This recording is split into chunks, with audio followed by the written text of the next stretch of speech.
Hi, I'm Sophia, And I'm Jen. and you're listening to Every Rom Com, the podcast where we have fun taking romantic comedies seriously. This week on Every Rom Com, we're finishing up our high school movies series with a bonus episode featuring one of my comfort rom-coms. And we'll take another look at the fake dating trope, discuss love with the boy next door, and talk about a makeover scene where the guy gets a new look. And we'll explore the careers of Melissa Joan Hart and Adrian Grenier as we discuss the 1999 high school rom-com Drive Me Crazy.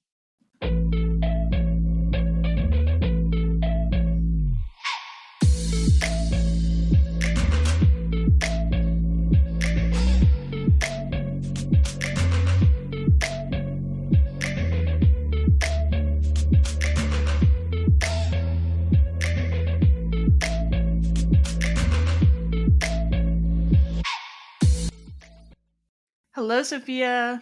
Hello, Jen. How's it going? It's going good. I don't know if you can hear the smile on my face. I'm just so happy to be here today. Yay, I'm glad to hear that. Is it because of the movie or are you just happy to be podcasting? Both. Oh, okay, Yeah. okay. This is good. This is good. And I imagine you probably like the topic we're going to talk about in our introduction today too, which is comfort rom-coms. Because I bet, I don't know for a fact, but I bet you have a few. I do. You are so right. Well, the things that came to mind, definitely Moonstruck. You know me. Return to Me is super sweet. I love that one. You know what I love? Like Runaway Bride, Notting Hill, and I enjoy The Prince and Me. I knew it. I knew The Prince and Me had to come in. Yes, that is. But you know, I'm seeing our list of what you've crowdsourced out there, and there's just one after the other. I'm like, oh, of course, yes, of course, totally that one. Yeah, there's a lot. So before we get into the list of what we crowdsourced, though, like I want to know, like, what is it for you that like makes a movie like a comfort rom-com, like one you can watch over and over and just like chill out, versus like for me, there's definitely other rom-coms where I really like watching them, but like either they just don't feel relaxing or I'm not always in the mood for them. What makes something a comfort rom-com for you? I think they have to have some kind of a cozy feel to them, if that makes sense. Sometimes they're like set during the season of fall, which has a cozy feeling, like Runaway Bride has that. I love that kind of, they're in a small town for most of it. There's usually a cast of characters that are, you know, supporting, that are just really fun. Runaway Bride definitely has that. Moonstruck has that. Notting Hill has that. Return to Me has that. Yeah, I think that those vibes. What about you? Yeah, for me, I was kind of trying to figure it out. And I think I have a few categories. So, like, Drive Me Crazy is in one of them, along with the movie What's Your Number? And I think what I like about both of those is they're very light, kind of, and funny. They're like, in both cases, the couple are like friends first. And they have great chemistry, but it's not like this, like, super passionate, like, over the top chemistry, like, that makes me think, like, oh, my life is not as exciting as these people. You know what I mean? It feels like a more relatable kind of love, like an everyday kind of love that can feel just kind of comfortable. Like I like watching passionate ones too. Don't get me wrong, but it's not something I'm always in the mood for, to be like that shooken up. I think similarly, I like Jane Austen movies are sometimes comfort rom-coms for me, where people have to be like not quite as overwrought, like Pride and Prejudice, the BBC miniseries version. Oh my gosh, huge comfort one. And the 1995 Persuasion with Amanda Root is so good too that way. It's like it's a little bit more understated. And it gives you, I guess it gives you a cozy vibe too, watching period pieces, I think, like you're talking about. And then finally, I realized the Fred Astaire Ginger Rogers movies, like we podcasted on Top Hat earlier in the year, and those have become, Top Hat and Gay Divorcee have become comfort rom-coms for me. And I think it's because the cast of funny characters, and it's light, the lightness. So I think we have like some lightness and cast of funny characters are a commonality among the ones we've chosen so far. Yeah. Yeah, definitely the lightness is comforting. Yeah. Yeah. And that's something that really applies to this movie today for the most part, I would say. And then we did crowdsource this. So you crowdsourced some other people too. So like what were some of the comfort rom-coms people you talked to mentioned? Sleepless in Seattle. My buddy Joshua said Breakfast at Tiffany's, Charade, Roman Holiday, When Harry Met Sally, Away We Go, Summer Stock, You've Got Mail. A lot of people said You Got Mail. Yeah, on my list too, a lot of people said that. Mm-hmm.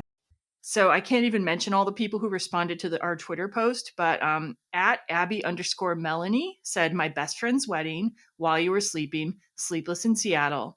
The Movies You Missed podcast at Movies Missed Pod said When Harry Met Sally, Practical Magic, Serendipity, and the 1995 Sabrina. Sarah, the Rom commentator at It Was Like Magic 1, had again Sleepless in Seattle, again While You Were Sleeping, You've Got Mail, Mystic Pizza. 2 Cents Critic at 2_Cents Critic, that's also a podcast, by the way, said 10 Things I Hate About You, Crazy Rich Asians. Another While You Were Sleeping, very popular.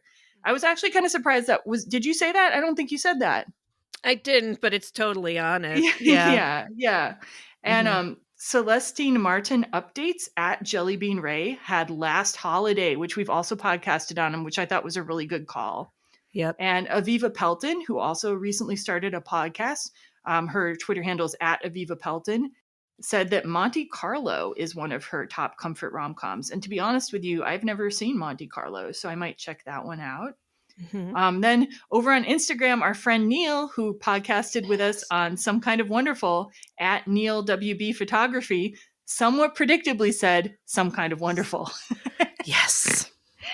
And then Facebook, a ton of other people, I can't even cite everybody, but I went over on the Popcorn and Puzzle Pieces community, which is Piecing It Together podcast, David Rosen's Facebook community. And Pete from the Middle Class Film Class podcast had about 10 different movies. I'll just list a few of them. Crazy Stupid Love, again, Moonstruck, again, When Harry Met Sally. He had I Want You Back, which I absolutely love that one. The Wedding Singer. And then he had some weird choices like Phantom Thread. He said, It Counts, It's Funny. Down. Adam Hill over there chose the rom-com satire, They Came Together. And Joe Plack chose music and lyrics. And I'm in this private Facebook group where we rank movies. Some of the people there, Erica Brooks chose Practical Magic, very popular. James McCulloch, also on that community, also chose Practical Magic and While You Were Sleeping. He likes the Sandra Bullock movies, obviously. Yep. John Sykes chose 2 Simon Pegg movies, Hector and the Search for Happiness and Shaun of the Dead. And Chris Wallace is another one who had a huge list. He started off with LA Story. Some of his other choices were Before Sunrise, When Harry Met Sally, and That Thing You Do. One of our faves. Yeah, I mean, That Thing You Do is sort of borderline in terms of being a rom-com, but it does have romance and it is a comedy, and we've covered far weirder ones on this show. So. Indeed. Sophia, what do you think of our listeners and associates' picks for this topic of comfort rom-coms? Fantastic. Telling, actually. I mean, My Best Friend's Wedding, While You Were Sleeping, Sleepless in Seattle, You've Got Mail. I mean, they're clearly the best of the best. I think these are movies that are regarded as kind of like the top of the line. For me, like my favorites are sort of different than my comfort ones sometimes. So okay. I think for me, I think there are definitely better rom-coms that I would watch maybe less frequently, if that makes any sense. Yeah. I mean, even for me, When Harry Met Sally isn't quite a comfort rom-com for me. It's like I really want to be paying full attention when I watch it. And it has a lot of different moods to it. So it doesn't feel quite as comforting and light as some others. It's weird. And Moonstruck is so passionate that I think it's the best of the best, but I wouldn't call it a comfort rom-com. So it's interesting. But I think things that make people feel happy and pleasant emotions are bound to be popular. So I agree with you on that. But some of my other favorites, like Chasing Amy, not a comfort rom-com, but I love it. It's one of my favorites. Right. I don't know. No, this is real. These nuances, they're there. That's why we love film so much. Yeah. Well, anyway, if we missed, I'm sorry to everyone that we didn't actually get to read off your answers. But you gave some great answers. And if anyone else wants to tell us what your favorite comfort rom-com is, please send us feedback at everyromcom.com, or you can comment on our social media for this episode. which you can find in several places. I'll just give that right now. Sure. Our Facebook page is Every Rom Com Podcast and Blog. Our Instagram is at Every Rom Com. Our Twitter handle is at Every Rom Com Pod. And you can also now find us on Blue Sky at Every Rom Com. So there's a lot of ways to keep in contact with the show. And before we start today, our few notes. First, as usual, there will be a spoiler-free section at the beginning of the episode, and we will warn you when the spoilers are about to start. And as always, you can find the podcast at everyromcom.com. Send us feedback at everyromcom.com. And if you like what you hear, please rate, review, and subscribe to us on Apple Podcasts or wherever you get your podcasts. Finally, if you'd like to help support the show financially, we'd always be grateful to people who visit our Buy Me a Coffee page at buymeacoffee.com/everyromcom. All donations go towards producing our show, and it really makes a difference. And now, let's listen to the trailer for Drive Me Crazy. 3, 2, wake up, time zone high. Nicole's got school spirit. I made a model of Centennial last night. I've got the entire thing planned out, every detail. I'm a freak, aren't I? Chase has got an attitude. To make an impact, you have to go to extremes. Suspension. Come on. They're next door neighbors and worlds apart. Can you just drop me off here? You heard the man. But she got dissed. Who's he taking to our school, Centennial? The cheerleader from Apex. If I start crying, promise you'll slap me? Chase, this is Joshua. How you doing? We're breaking up, aren't we? And he got dumped. Now they've got something in common. Nicole? Take me to Centennial, Chase. We can save each other. You're drunk. I'm desperate. What's in it for me? If you have to ask, you're not as smart as you think you are. Oh, yeah. Let's do it. We need to clean you up. Oh, look, it's Ken doll. The boy cleans up nicely. Pretty shocking, huh? It's not you. Who knows who I am?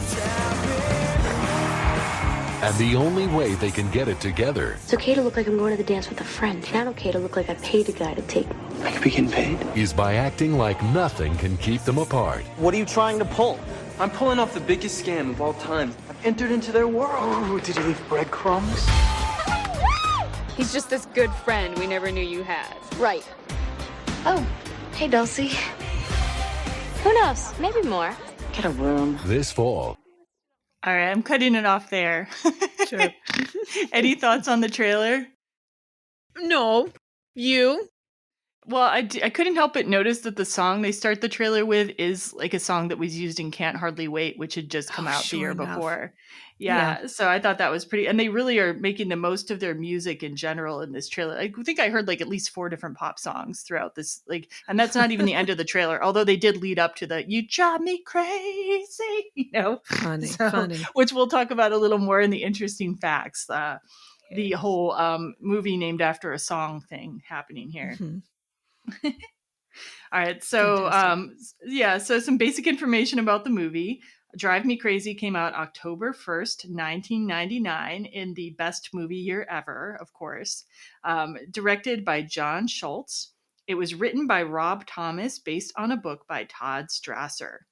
And it stars Melissa Joan Hart and Adrian Grenier. May I give a shout out to the producer, Amy Robinson? Oh, okay. Yeah, I noticed that straight away. I'm like, ooh, a woman producer who produced things like After Hours with Scorsese, Running on Empty, with honors. Let's see, For the Love of the Game, Autumn in New York, Julie and Julia. Like, hot damn. All right, legit. I'm glad you looked into this. Yeah. Yeah. The basic premise of this fantastic comfort film. It's Nicole and Chase are next door neighbors who used to be friends. When Nicole loses out on a date to an important dance that she's organized and Chase is dumped by his girlfriend, Dulcie, Nicole asks Chase to fake a relationship and be her date to the dance so she can save face and he can get Dulcie back. Their scam works as Dulcie and others begin to feel jealous, but is it really a scam? Or are Nicole and Chase falling in love? Yay! Yay, fake dating. Fake dating, only one of my favorite tropes, partly thanks to this movie. So good. Yeah. Mm-hmm.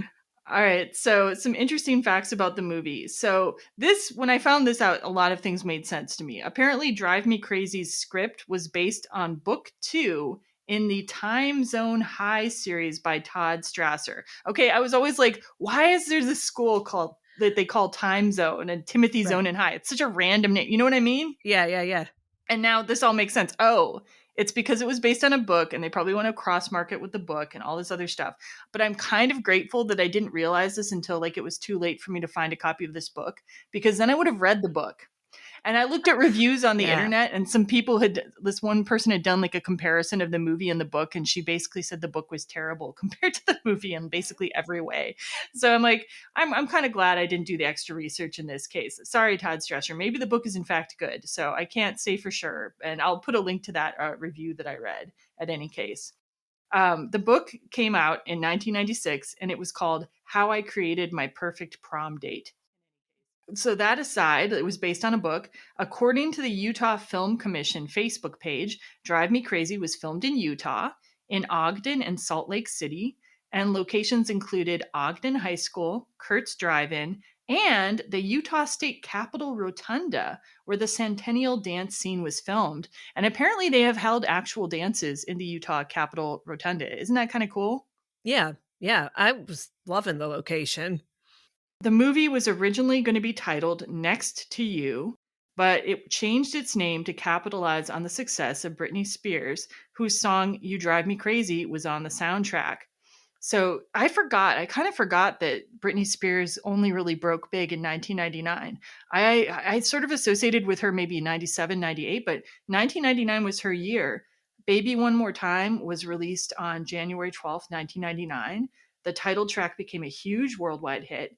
And then You Drive Me Crazy was her third single, which was released in August of that year. And it also became a top 10 hit. So it made sense then to like try to promote the movie wider by like changing the name of the movie. So there was a lot of cross promotion going on with the movie and the song. To help promote the movie, Melissa Joan Hart and Adrian Grenier appeared in the music video for Britney Spears' Drive Me Crazy. It's kind of awkward though, because they appear to be like working at a bar or something in the video. Oh, that's funny. They're like employees in Britney Spears' music video. And then Britney Spears, though, also did cross promotion with Melissa Joan Hart. She did a cameo appearance on season 4, episode 1 of Sabrina the Teenage Witch, where she also sang a bit of the song Drive Me Crazy. I will include a YouTube link of that in the show notes that hopefully will still be active when we put this out. But Britney Spears was not the only music in the film. The movie also features an appearance by the band the Donnas, who appear in several scenes as the Electrocutes. And the Electrocutes was actually the name of another band that the members of the Donnas had formed around the same time. So they were like same people performing in 2 different bands. Okay. So it's kind of funny. And the Donnas also ended up becoming pretty successful. Not as successful as Britney Spears, of course, but, you know, not everyone can be a worldwide pop star. The movie ended up grossing $22 million on a budget of $8 million, which is not great, but it made money. So, you know, fair enough. And it didn't have a great critical reception, but Roger Ebert, while he didn't go so far as to recommend the movie, he did have some words of praise for it. He said, quote, "What distinguishes Drive Me Crazy from your average prom movie is that the characters are more intelligent and have dialogue written with a certain wit and insight." And I really like this. He referred to Melissa Joan Hart as a Doris Day for our time, which I think is really apt. She does have that kind of bright, sunny, charismatic personality. Yeah. And I would agree with his assessment of this film too. Like, it's not your average prom film, and the characters do seem more intelligent and have dialogue with a certain wit and insight. I liked it. I liked this a lot.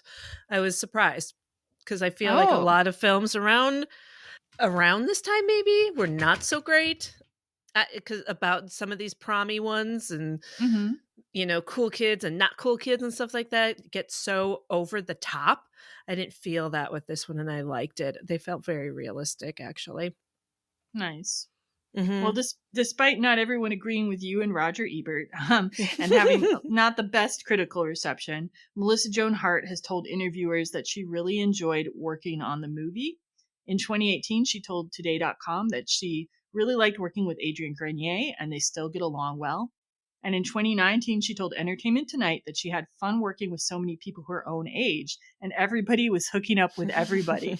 And that it kind of reminded me of when we did the That Thing You Do episode, or not That Thing You Do, when we did the 10 Things I Hate About You episode, and the cast was talking about how everyone hung out and got along so well. It was like those were like the two parties of 1990, 1999 or 1998 whenever they filmed. Those were like the parties that were going on. Yeah. These movie sets. Melissa Joan Hart dished a little bit about who was hooking up with who. So she and Adrian Grenier did not hook up, but each of them had a brief relationship with the other love interest in the movie. So Adrian Grenier did hook up with Ali Larder, apparently, who plays Dulcie. And Melissa Joan Hart was briefly involved with Gabriel Carpenter, who played her initial dream date, the basketball player Brad. So that's funny to me. Like, they ended up with the people they're not, you know what I mean? In real life, they were the people you don't root for them to be with. So, Sophia, we already have like a preview of your opinion of the film, but when was like the first time you saw this, and what was your reaction? This week for this. I hadn't seen it before. Oh. And yeah, this is the first time I've seen it. It was for this, so surprise, surprise. That really makes me happy, to be honest, because like I didn't know that you hadn't seen this movie, and I would have recommended it to you. So yay, I'm happy. Yeah. And I really liked it. I feel like sometimes going back, like had I watched it in '99, it would have had a nostalgia, remembering place and time kind of thing, and then when I haven't seen films when they came out and I go back now, I'm like, it's dated, they're cheesy, but I enjoyed this one a lot. Cool. Like, what do you think it was about it that you liked? Yeah, like I said before, I just felt like they were not grossly over the top. I have a couple commentaries on some costume, but fine. They felt real, like the kind of quote unquote loser kids in the film, the characters. I thought they were like perfectly normal, how kids were in '99 in high school. Yeah. And again, not grossly over the top, but perfectly, they looked good. They looked normal. And that's what I appreciated, I guess. Yeah, I think it definitely has like a naturalism to the way a lot of the students are presented. I can't wait to cite my favorite example of this. It's going to be in a basketball scene later on, but I'm going to leave it for there. Yeah, I don't remember exactly when I first saw this movie, but I'm pretty sure I did see it around the time it came out, probably on video or maybe like on TV on one of the premium channels or something like that. And I really responded to it like right away. I think mainly because Melissa Joan Hart and Adrian Grenier, I think they have like amazing chemistry in this movie. Like, I just really rooted for them to be together so much. And like, I think like, while I think 10 Things I Hate About You is overall a better film, I feel like they have better chemistry and drive me crazy. And the reason I compare them is they came out around the same year. They were both high school movies with these big casts. And so I feel like I can't help but compare them a little bit that way. And they like both at had the that time, one actress in them. What's her name? Oh, Susan May Pratt. Yeah. Yep. in 10 Things I Hate About You, she is good. And in Drive Me Crazy, she is evil. Yes. Yep.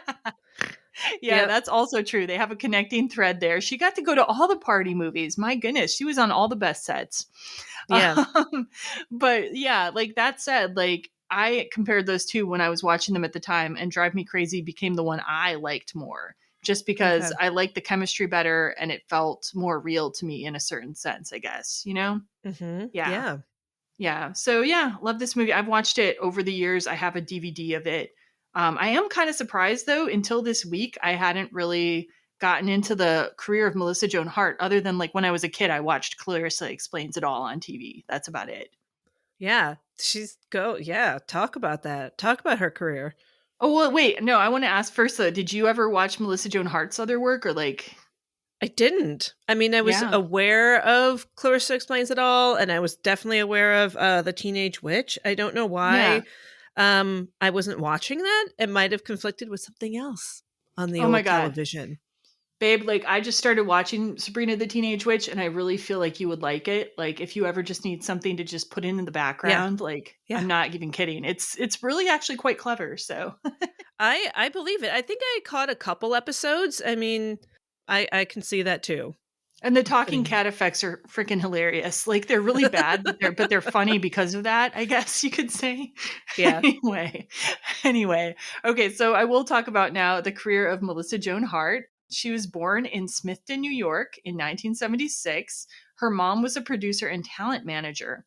Her parents divorced in the early 90s, and then she moved with her mom to New York City. But even before the early 90s, she was already acting. She started acting in commercials at either age 3 or 4, depending on the source. Either way, that is like super young. And then her mom was her agent throughout her childhood and her teen years, and I guess into her adulthood a little bit too. In 1985, she had her first TV role, and she had a series of other TV roles in the 80s. And then in the late 1980s, she also began working in theater, and she was an understudy on Broadway at one point in The Crucible. So she got all the way up to that level even as a kid. But her big break was in Clarissa Explains It All from 1991 to 1994 on Nickelodeon. And she briefly attended NYU, but then she moved on to star in Sabrina the Teenage Witch from 1996 to 2003. And like we just said, I didn't watch that at the time, but I've started watching it. And it's a really fun thing to just put on if you just have a half an hour and you just want something light. It's funny. I liked it a lot. Hart also began directing around that time. She directed 9 episodes of Sabrina, and she would go on to a number of other directing projects. But she did not actually have a film role until 1998 when she played Yearbook Girl in Can't Hardly Wait, which we talked about earlier this year. That was her film debut. And then Drive Me Crazy was her second feature film role. So that was kind of a great period of time for her, I guess. Hart never really totally broke out into feature films. She continued to work steadily in TV, however.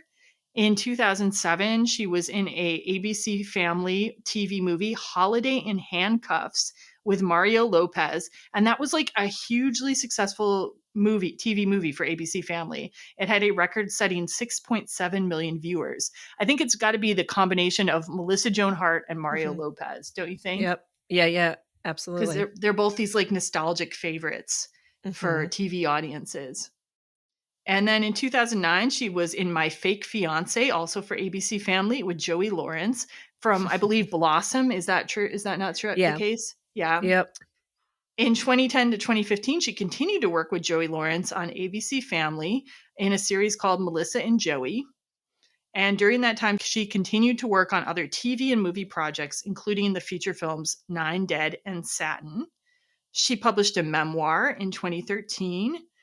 And then in the late 2010s and early 2020s, she starred in a number of Christmas rom-coms, including A Very Merry Toy Store, again with Mario Lopez, Broadcasting Christmas, and Christmas Reservations. That's not all of them, folks. There's a lot more. There's a lot. And I've gotten started on watching them, by the way.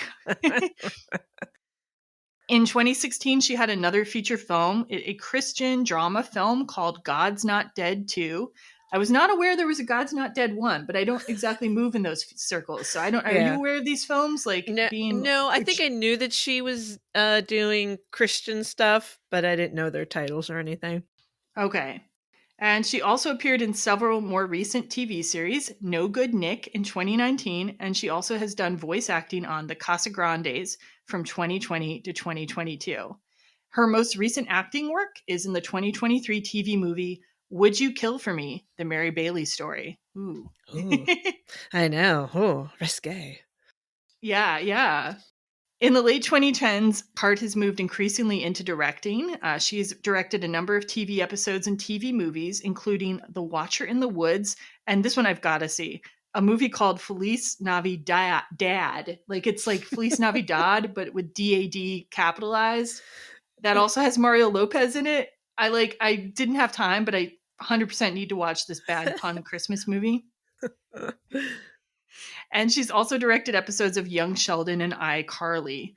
And most recently, she directed Santa Boot Camp in 2022. So there's a lot of Melissa Joan Hart work out there. And she has 18 production credits also, starting in 1998.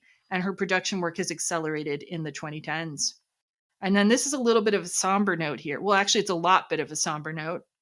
In 2023, Hart was in the news as she helped some children escape from the school shooting at Nashville's Covenant School. So on Instagram, she said, quote, "My kids go to school right next to a school where there was a shooting today. We helped a class of kindergartners across a busy highway that were climbing out of the woods that were trying to escape the shooter situation at their school. Apparently, her family had also lived in the area of the Sandy Hook shooting at the time of that shooting.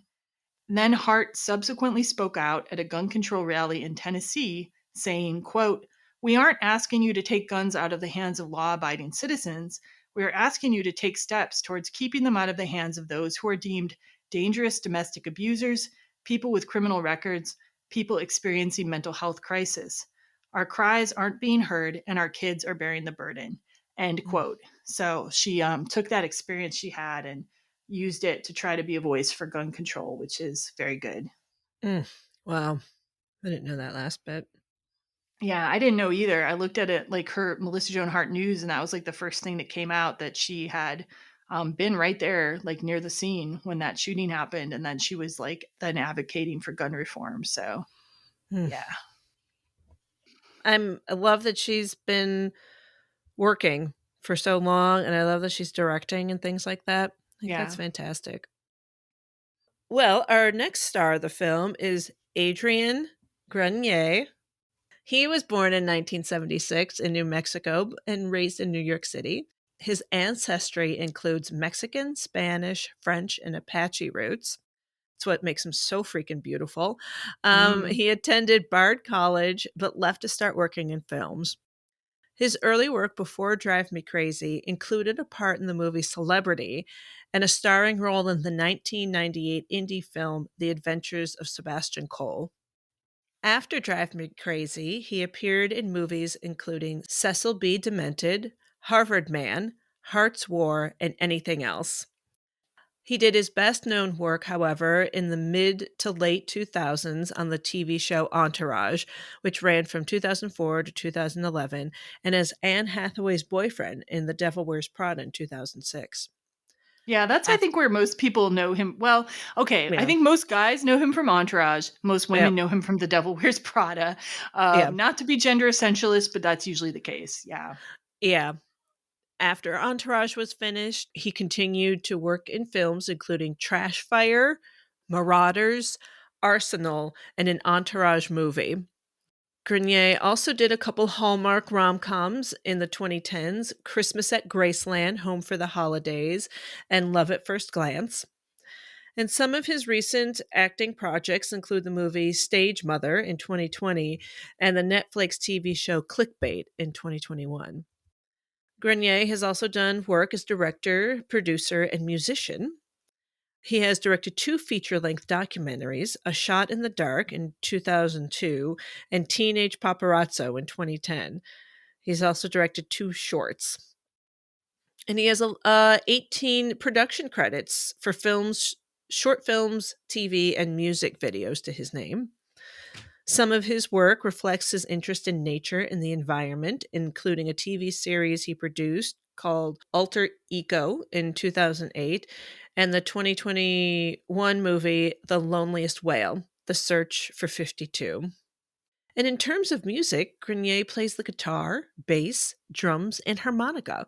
He's played with bands including the Honey Brothers and Kid Friendly, and in 2012 he opened a music incubator and recording studio called The Rec Room. Yeah, I couldn't find out either if that was still a thing, if the Rec Room was still a thing. So, like, I think it is because they seem to have an Instagram, but I couldn't find like a website for it. And that was in Brooklyn, Sophia, your old stomping ground. Oh, how do you like that? Yeah. Adrian Grenier was. I don't know if that was ever coinciding the same years though that he was in Brooklyn, but maybe. So close. Yeah, but you don't care because it's not Ethan Hawke. So sorry. Hey, man. Man, burn, but it's true. I love Ethan so much. It is not a burn to love Ethan Hawke. Come on, who doesn't? I just like that you pulled it out. That's great. Sorry, that was a callback to our Before Sunset episode. So just so you know, yeah. All right. Shall we get into the film? Yes, please.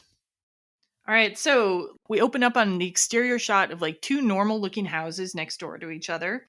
It kind of reminded me of a John Hughes movie. It wasn't as extended, but it was like just setting us in like a normal neighborhood. Mm-hmm. Would you agree with that? Yeah, nice middle class, you know. Yeah. You know where they come from. We get introduced to the two leads. So right away we find out that Melissa Joan Hart's character Nicole is a type A person. She was working on the Centennial dance and celebration all night. And she's on the phone with her friend, played by Susan May Pratt. And she's talking about whether she should wear a red halter or not to school. And her frenemy, Susan May Pratt's character, Alicia, says that she will look slutty if she does, which is our first of like, I think 3 incidences in this movie of slut shaming. Maybe there's more, but there's at least 3. Yeah. That whole comment right there. Yes, the slut shaming one. I was like, ooh, that took me out right away. Yeah. Alicia's like, I think it'll look slutty. And I think Brad has better taste. Because Does he? Nicole's trying to get together with Brad, this basketball player guy at the school. And then we go over to Adrian Grenier / Chase's bedroom. He's waking up. There's this like sort of grunge guitar riff playing, and his whole room's totally messy. He doesn't even have a bed frame. He's like on a mattress. He just like looks up kind of like he's stoned, but he's not actually stoned. He's just tired and exhausted. And they're doing clearly like an opposites thing. Like these are complete opposite teenagers. And then the other setup thing that we get is that Chase's dad is out the window talking to Nicole's mom. Chase has to go out to get some milk, and then Nicole goes out to ask about her halter top, and then they run into each other and clearly aren't happy to see each other. But Chase's dad and Nicole's mom are like, you two used to be such good friends. What happened? And they look at each other, and Nicole says, junior high happened. So you get a real sense of their history, I think, right away. Yeah? Yep.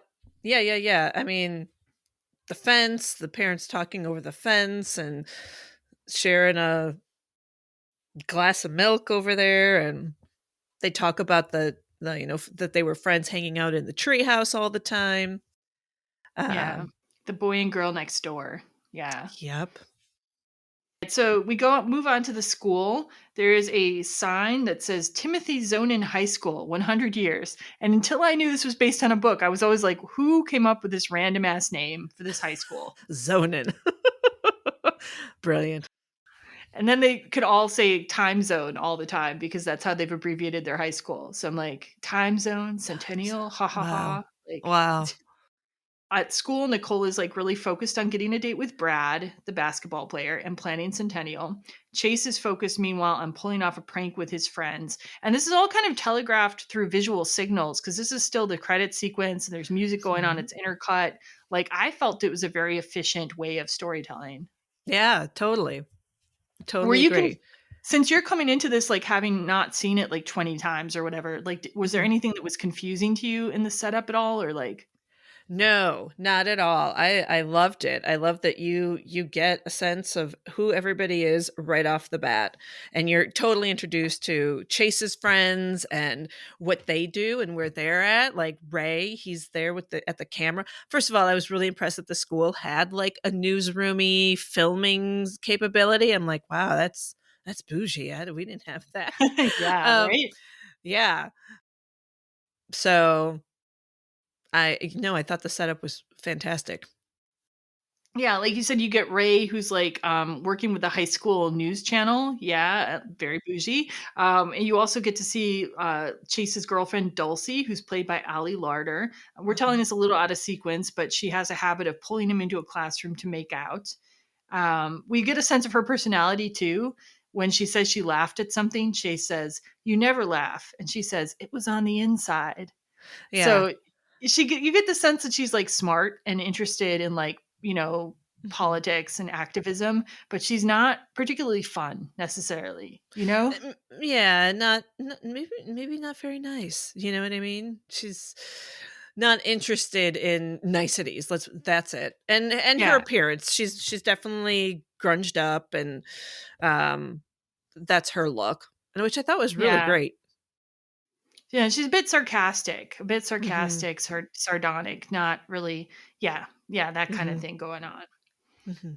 Let's see. So, in terms of Centennial, I always thought that was really weird, and like a school would not have a big celebration for a Centennial. Apparently, though, high schools do have celebrations for their Centennials. I like Huh. looked this up online, and I found a couple different schools that were having their Centennial celebrations. They were not as bougie and like high budget as the one that's going on in this movie. Yeah, holy Okay. cow. They talk about like how many thousands of dollars they have for shit. And I'm like, my God, public schools can't even buy paper. What is this? What are we doing? Yeah. Yeah. It was a very odd sort of thing to watch when I was younger. And even still, you're like, they have $16,000 left in the budget. Really? That's what's left in the budget. They mean they've spent Yeah. more than that. Like, yeah, Yeah.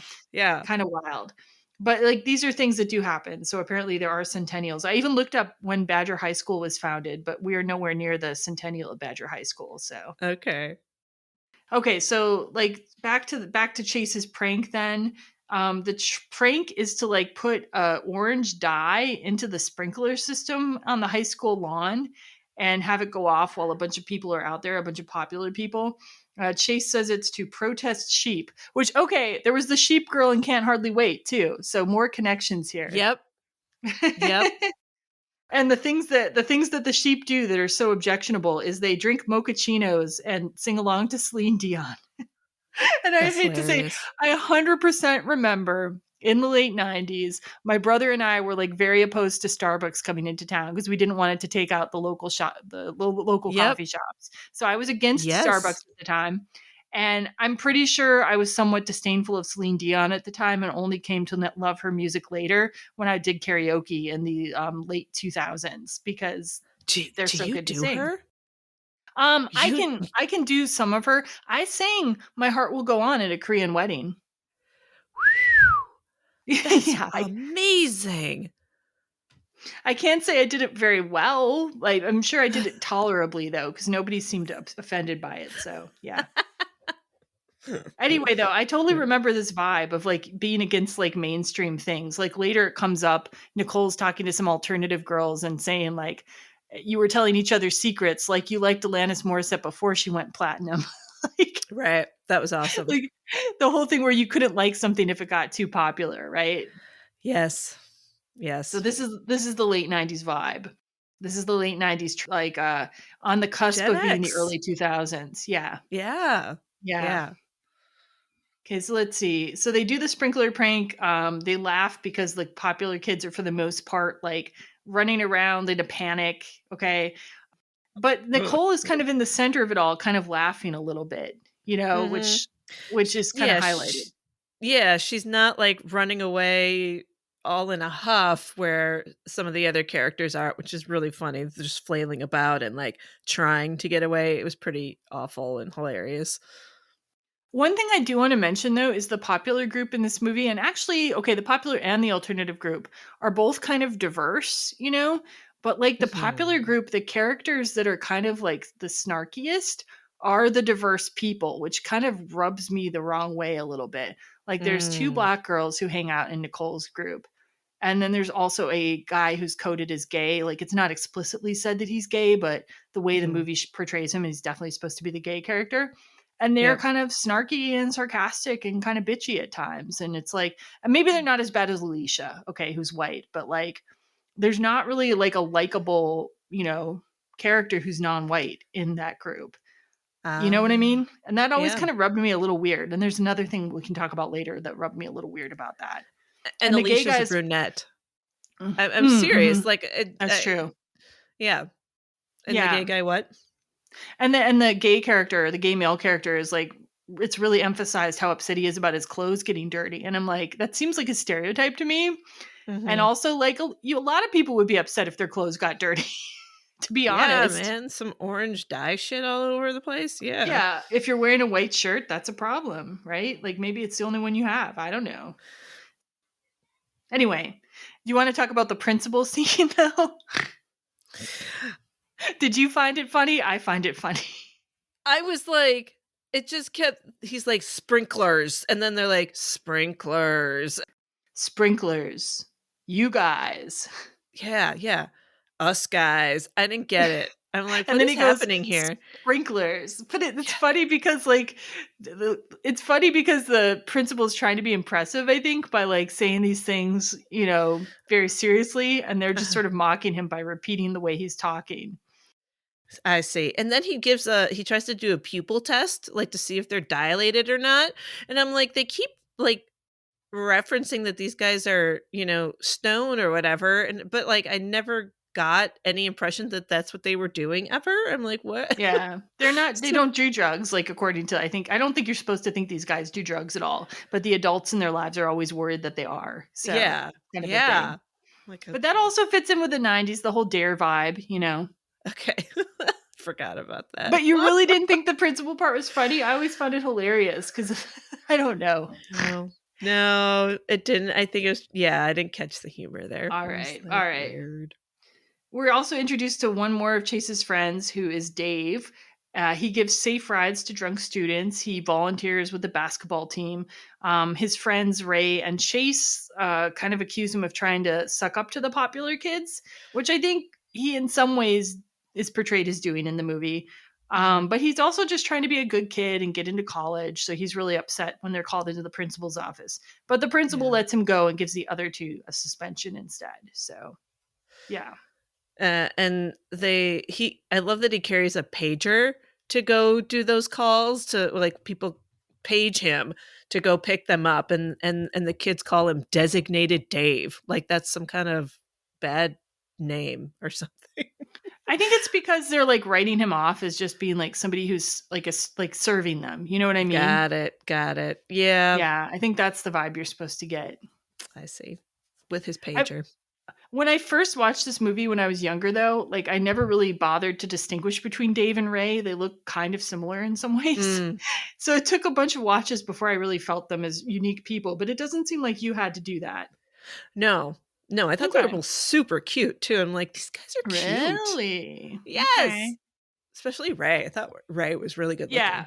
Yeah, Ray's I think the better looking of the two for sure. Like actually, like I could see shipping him with Nicole instead if they hadn't done such a good job. Okay, gotta talk about that. Yeah.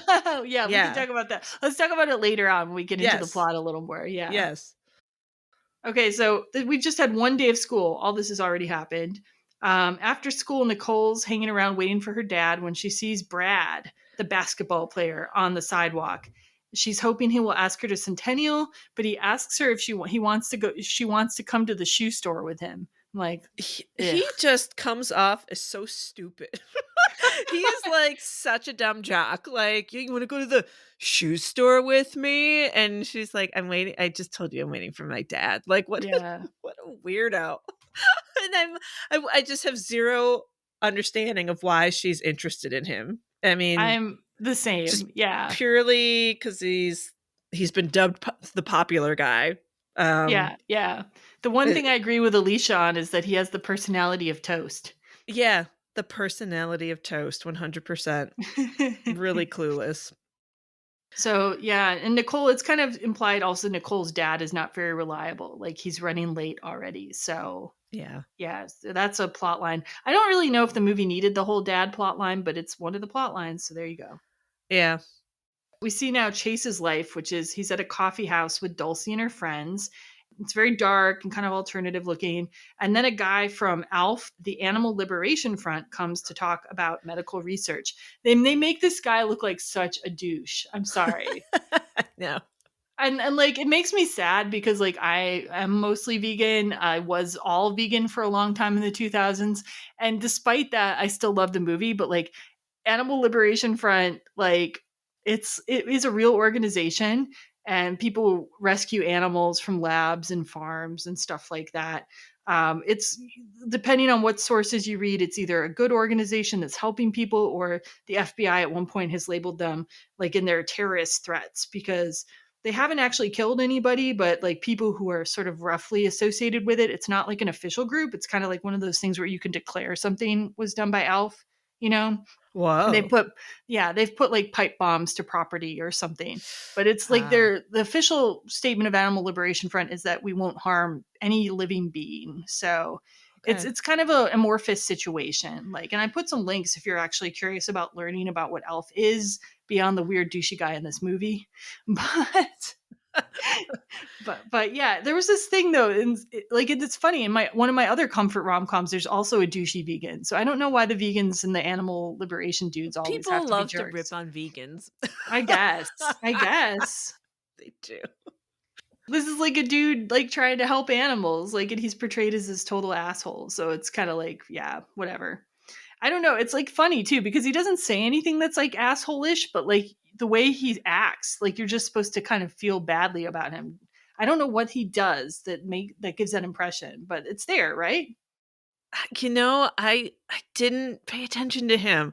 I was more paying attention to Chase and Dulcie's interaction and why Chase is like not interested, and he makes fun of the acronym ELF. He's like, okay. So I think you're just meant to sympathize with Chase. And yeah. And then Dulcie breaks up with Chase because he won't go to the ELF meeting, and she says he doesn't care about anything that matters. Yeah. And then we see Chase fall into a depression.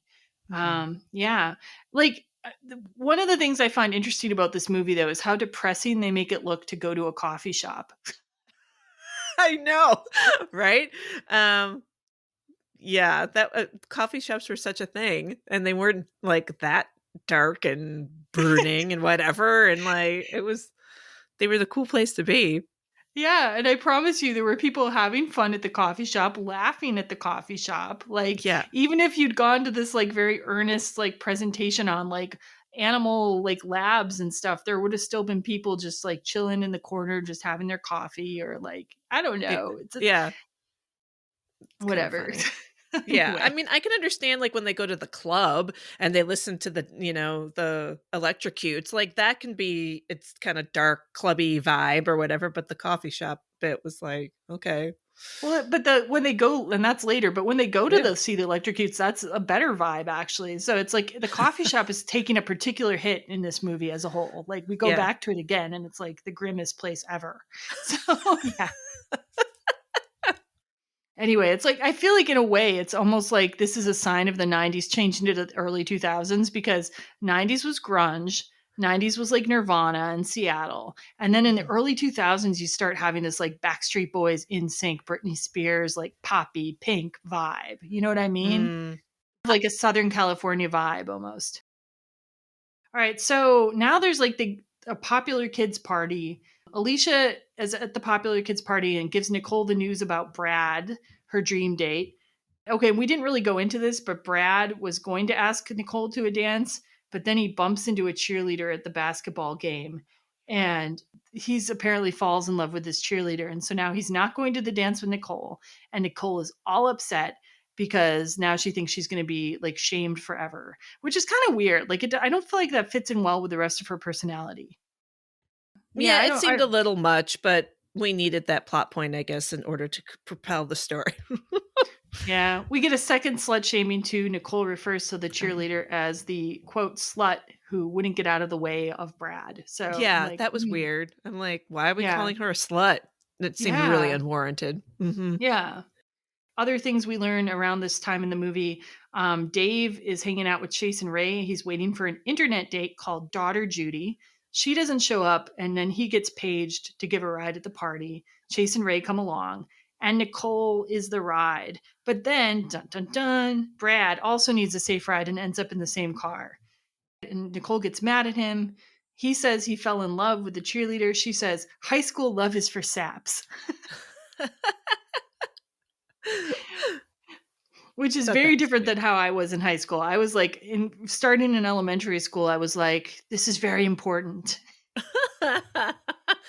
Yeah. She's her character is very interesting. Just going back to that, like all torn up about not like Brad not taking her, getting drunk about it, and then also being like disgusted that he's quote unquote in love and high school love is for saps. Like she has a lot of growing up to do, a little emotional maturity to do. And I think it seems like that. It seems like for her the date is more functional and like social and like something that's expected of her since she planned the dance. It's more like something she has to complete. Like the way you would complete the planning for Centennial. Having the perfect date is then another piece that she needs to put together, I think. You know what I mean? Yep. Very good. Anyway, Nicole, they finish the safe ride, which Ray is filming Nicole freaking out, by the way, which is the whole thing is a funny interaction, like all around. Nicole's still drunk, supposedly. She goes home and looks through her yearbook looking for a new date, and she's just like crossing out all these dudes. Yeah. And finally, she lands on Chase. And I have a clip now of Nicole calling up Chase, her next door neighbor, and we get an interaction between them. Give it up, bonehead. Princess Leia ain't coming. Take me to Centennial, Chase. Nicole? How'd you get this number? I remembered it. Take me? You're drunk. I'm desperate. Oh. Well, when you put it that way. You're not offended, so don't pretend to be. My guess? You're intrigued. I am. Word's out, Dulcie dropped you. Yeah, well. Well, you have a tiny idea how I feel. Look, I know you probably don't give a damn about the Centennial or me, and that's fine, but starting Monday, I'm gonna be treated like the biggest loser ever at Time Zone. I mean, the same girls dishing out fake sympathy will be laughing behind my back. Some of them will try to set me up out of pity, but I'll know every time I walk in a room and it gets suddenly quiet, they were just talking about my monumental failure. We can save each other from disgrace. Each other? What's in it for me? If you have to ask, you're not as smart as you think you are. You need to sleep on it. Get back to me.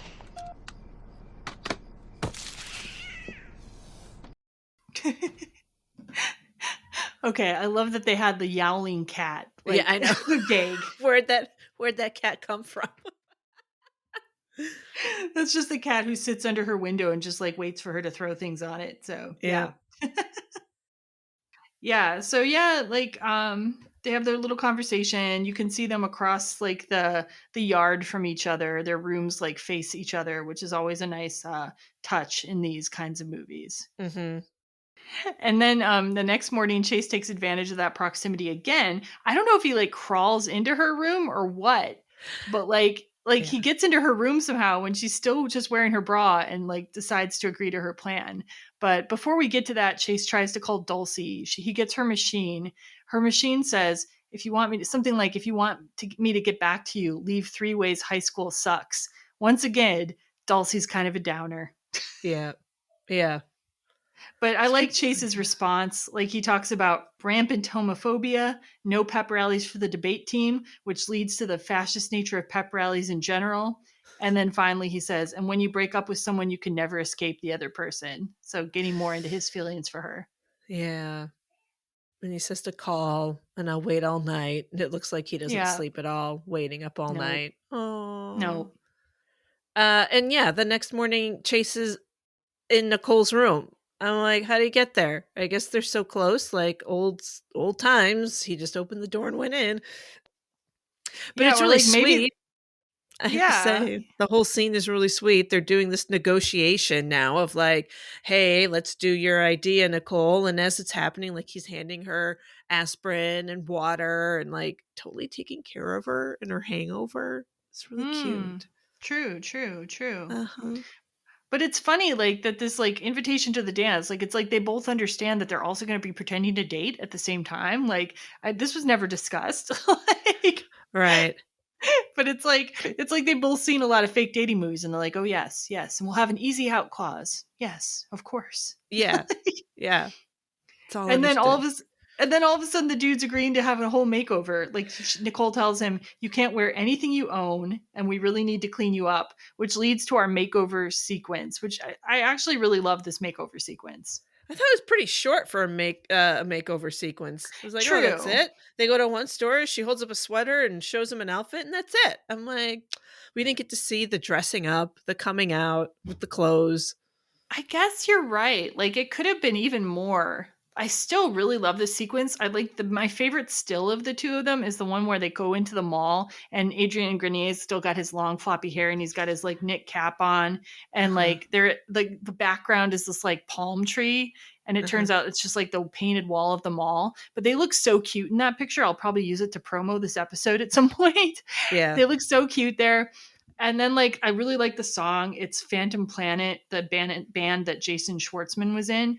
The song is This Really Happening to Me? I always like that song. I associate it with this film, you know, and then Phantom Planet became really big in the early 2000s when they did the theme song California for the OC. So this is like a little ahead of its time in that sense.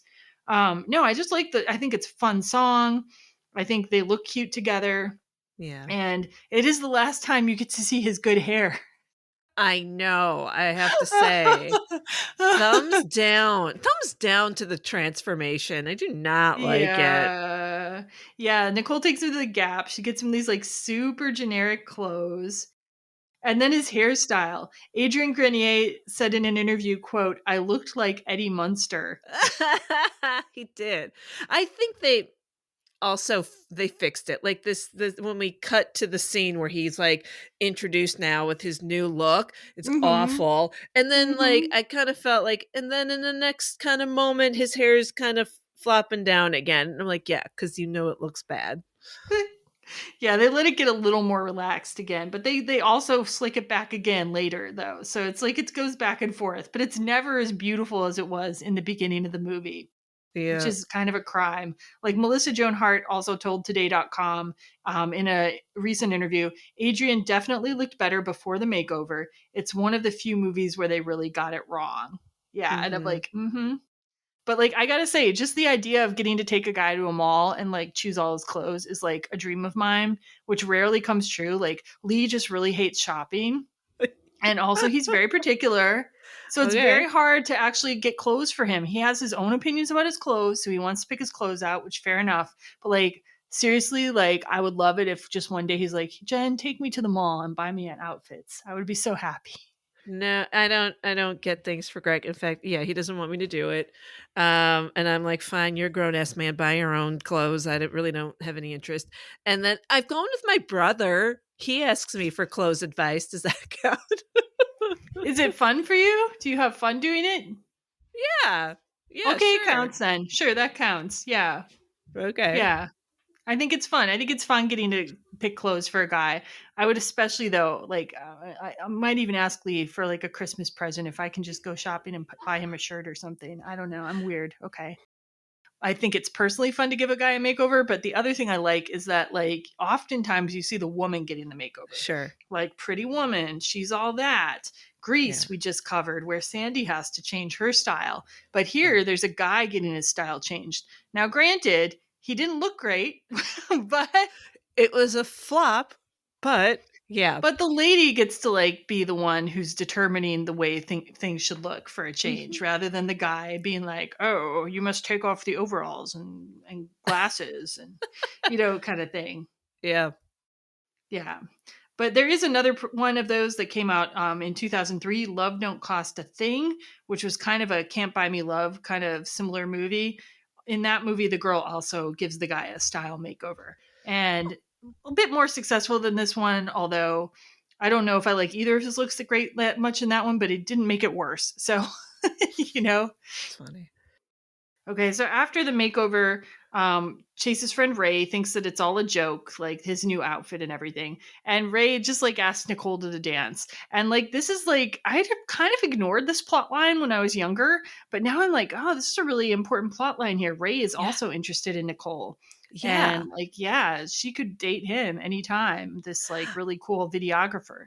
Yeah. Totally. Like, I'm like, he's super cute and he's sincere. He's like, you know, if you want to go, you know, although like when we first see his interest in her, it's when she's wearing that red, you know, tank top at doing the news halter thing, top. Yeah, the halter top. And he's behind the camera and it's a close up on her boobs. And so that's a little douchey, but I don't think it stays that way. I think he has actual interest in her and I think he's cute. And I'm like, ooh. Yeah, we never did talk about the red halter top either. It kind of got lost in the shuffle. And like that is a very unrealistic costuming choice, I think. Like Melissa Joan Hart agreed with that. Like who would get to wear that to school? Like her Right. entire waist is showing basically and her back as well. Yeah, I thought I saw it right away. And I'm like, ooh, she'd get sent to the principal's office. There'd be a phone call home and like, this is inappropriate dress at school. Yeah. I think it was actually a little easier to get away with some of those clothing choices like in the 90s before Yeah. the 2000s, honestly, but even then I'm not sure if that would have cut muster or whatever. Here's the interesting thing about it. Like she asked her friend, "What do you think?" Her friend's like, "It's slutty. I think what's his face has better taste." And she still chooses to wear it anyway. Yeah. I'm like, that's an interesting choice, kind of I mean, I would. Yeah. I wouldn't listen to Alicia. I know, right? Yeah, the whole her friendship with Alicia thing, like she explains it to Chase at one point and she says like, I don't even remember what she says about Alicia. Something like she's an artist at being bitchy or something. I don't know. Like, why would that make you want to be friends? Like, yeah. Well, I mean, you said it right. Frenemy, like you keep your enemies close and that kind of thing. I mean, I didn't catch that they weren't friends. I felt like it kind of came out as the story went on that Alicia's, not a nice friend. yeah, I just feel like she never says anything very positive. Like, You're right. She Yeah. doesn't. Well, okay, so after the makeover's done, Ray asks Nicole out, and Dulcie is rattled by it. She's like, don't let Nicole Maris change you, and she drops her backpack. And that's when Chase knows it's going well. Yeah. Like, she drops her backpack by accident. She, like, stumbles and drops her backpack, and Chase is like, oh, this is working. Yeah. All right, we go to, now we have Nicole and Chase starting to fake date in earnest, and we have a basketball game date. Nicole brings Chase to the game, and this one of my favorite things in this entire movie. It's very small. Did you notice this too? There's this dance team that's out on the basketball court, and they are like so realistically like a normal dance drill team. They don't have any fancy bring it on style moves. They're just so kind of dorky wearing their little t-shirt outfits, and it looks exactly like shorts. It's perfect. Yeah. It made me think that they did they cast some local high school dance team that it's almost too perfect. Did. Yeah. I bet they did, but there's sadly I couldn't find any commentary track or like deeper making of info on this movie, but I bet that's like some Ogden high school group or something. I would not be surprised. They looked not professional at all, where like oftentimes these movies will have this scene and they've got these pro dancers, and they were not, and it was fantastic. Yes, I love them. Mm-hmm.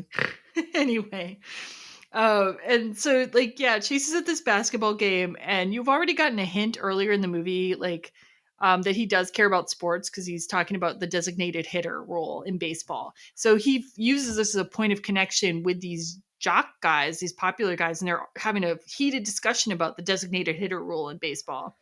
And he gets into the game despite himself and starts shouting along with the crowd, "Go, fight, win." Mm-hmm. I mean, I chronically say I don't like sports. I'm not into sports. I don't watch sports, but you get me to a game and I get into it. I'm like, woohoo! And how can you not? Do you get into any kind of sporty things? I'll go to a baseball game and I'll like, I'll cheer along with baseball. I've never had anything against baseball. I feel like baseball's, and like, I mean, professional baseball too. Like, I don't think it, and like, definitely in high school, I was against going to sports games, but I think it was Chase's whole thing about the fascist nature of pep rallies. Like, for real, like, pep rallies always felt like, why are we only celebrating sports? Why do we all have to say the same things and wear the same clothes? Everyone would always hassle me if I didn't wear red on the day you're supposed to wear red. And I just pissed me off. I'm like, I don't want to wear red. Like, I shouldn't have to have like school spirit. Like, oh, like, do I say you have to join the yearbook to have school spirit? Like, you know what I mean? Like, it was just, it pissed me off. It always did, that like sports were celebrated and intellectual pursuits were not celebrated. For sure. So I would not have gone to school sports sort of as a protest, but like I can see how like if you're a guy like who was interested in sports already, you could find a point of connection with that, Mm-hmm. So we're at the pep rally. Dave is hanging out with the basketball team because he I can't remember what his job is, but He's he like the works with them. manager. Like he, Okay. Cleans up after them, gets the towels, that kind of stuff.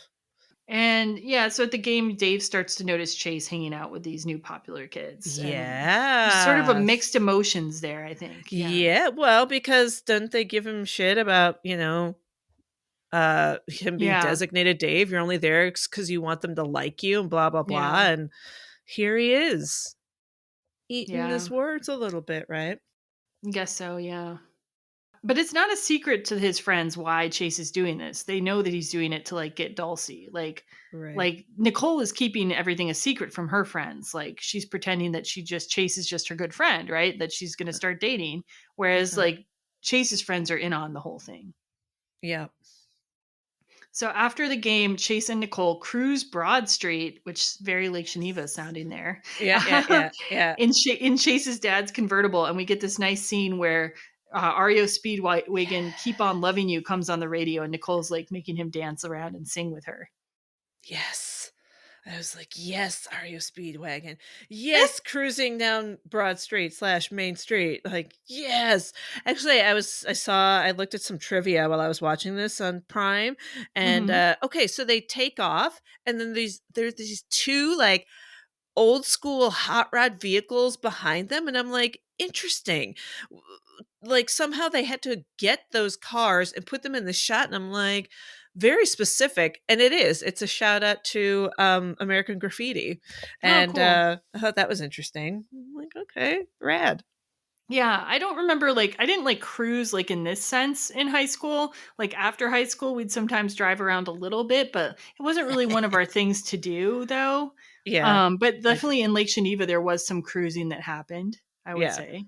Yeah. I don't think I ever cruised. Maybe once. Funny. But singing in the car, I relate to that immensely. I've had several boyfriends in my life who we sing in the car together. Love it.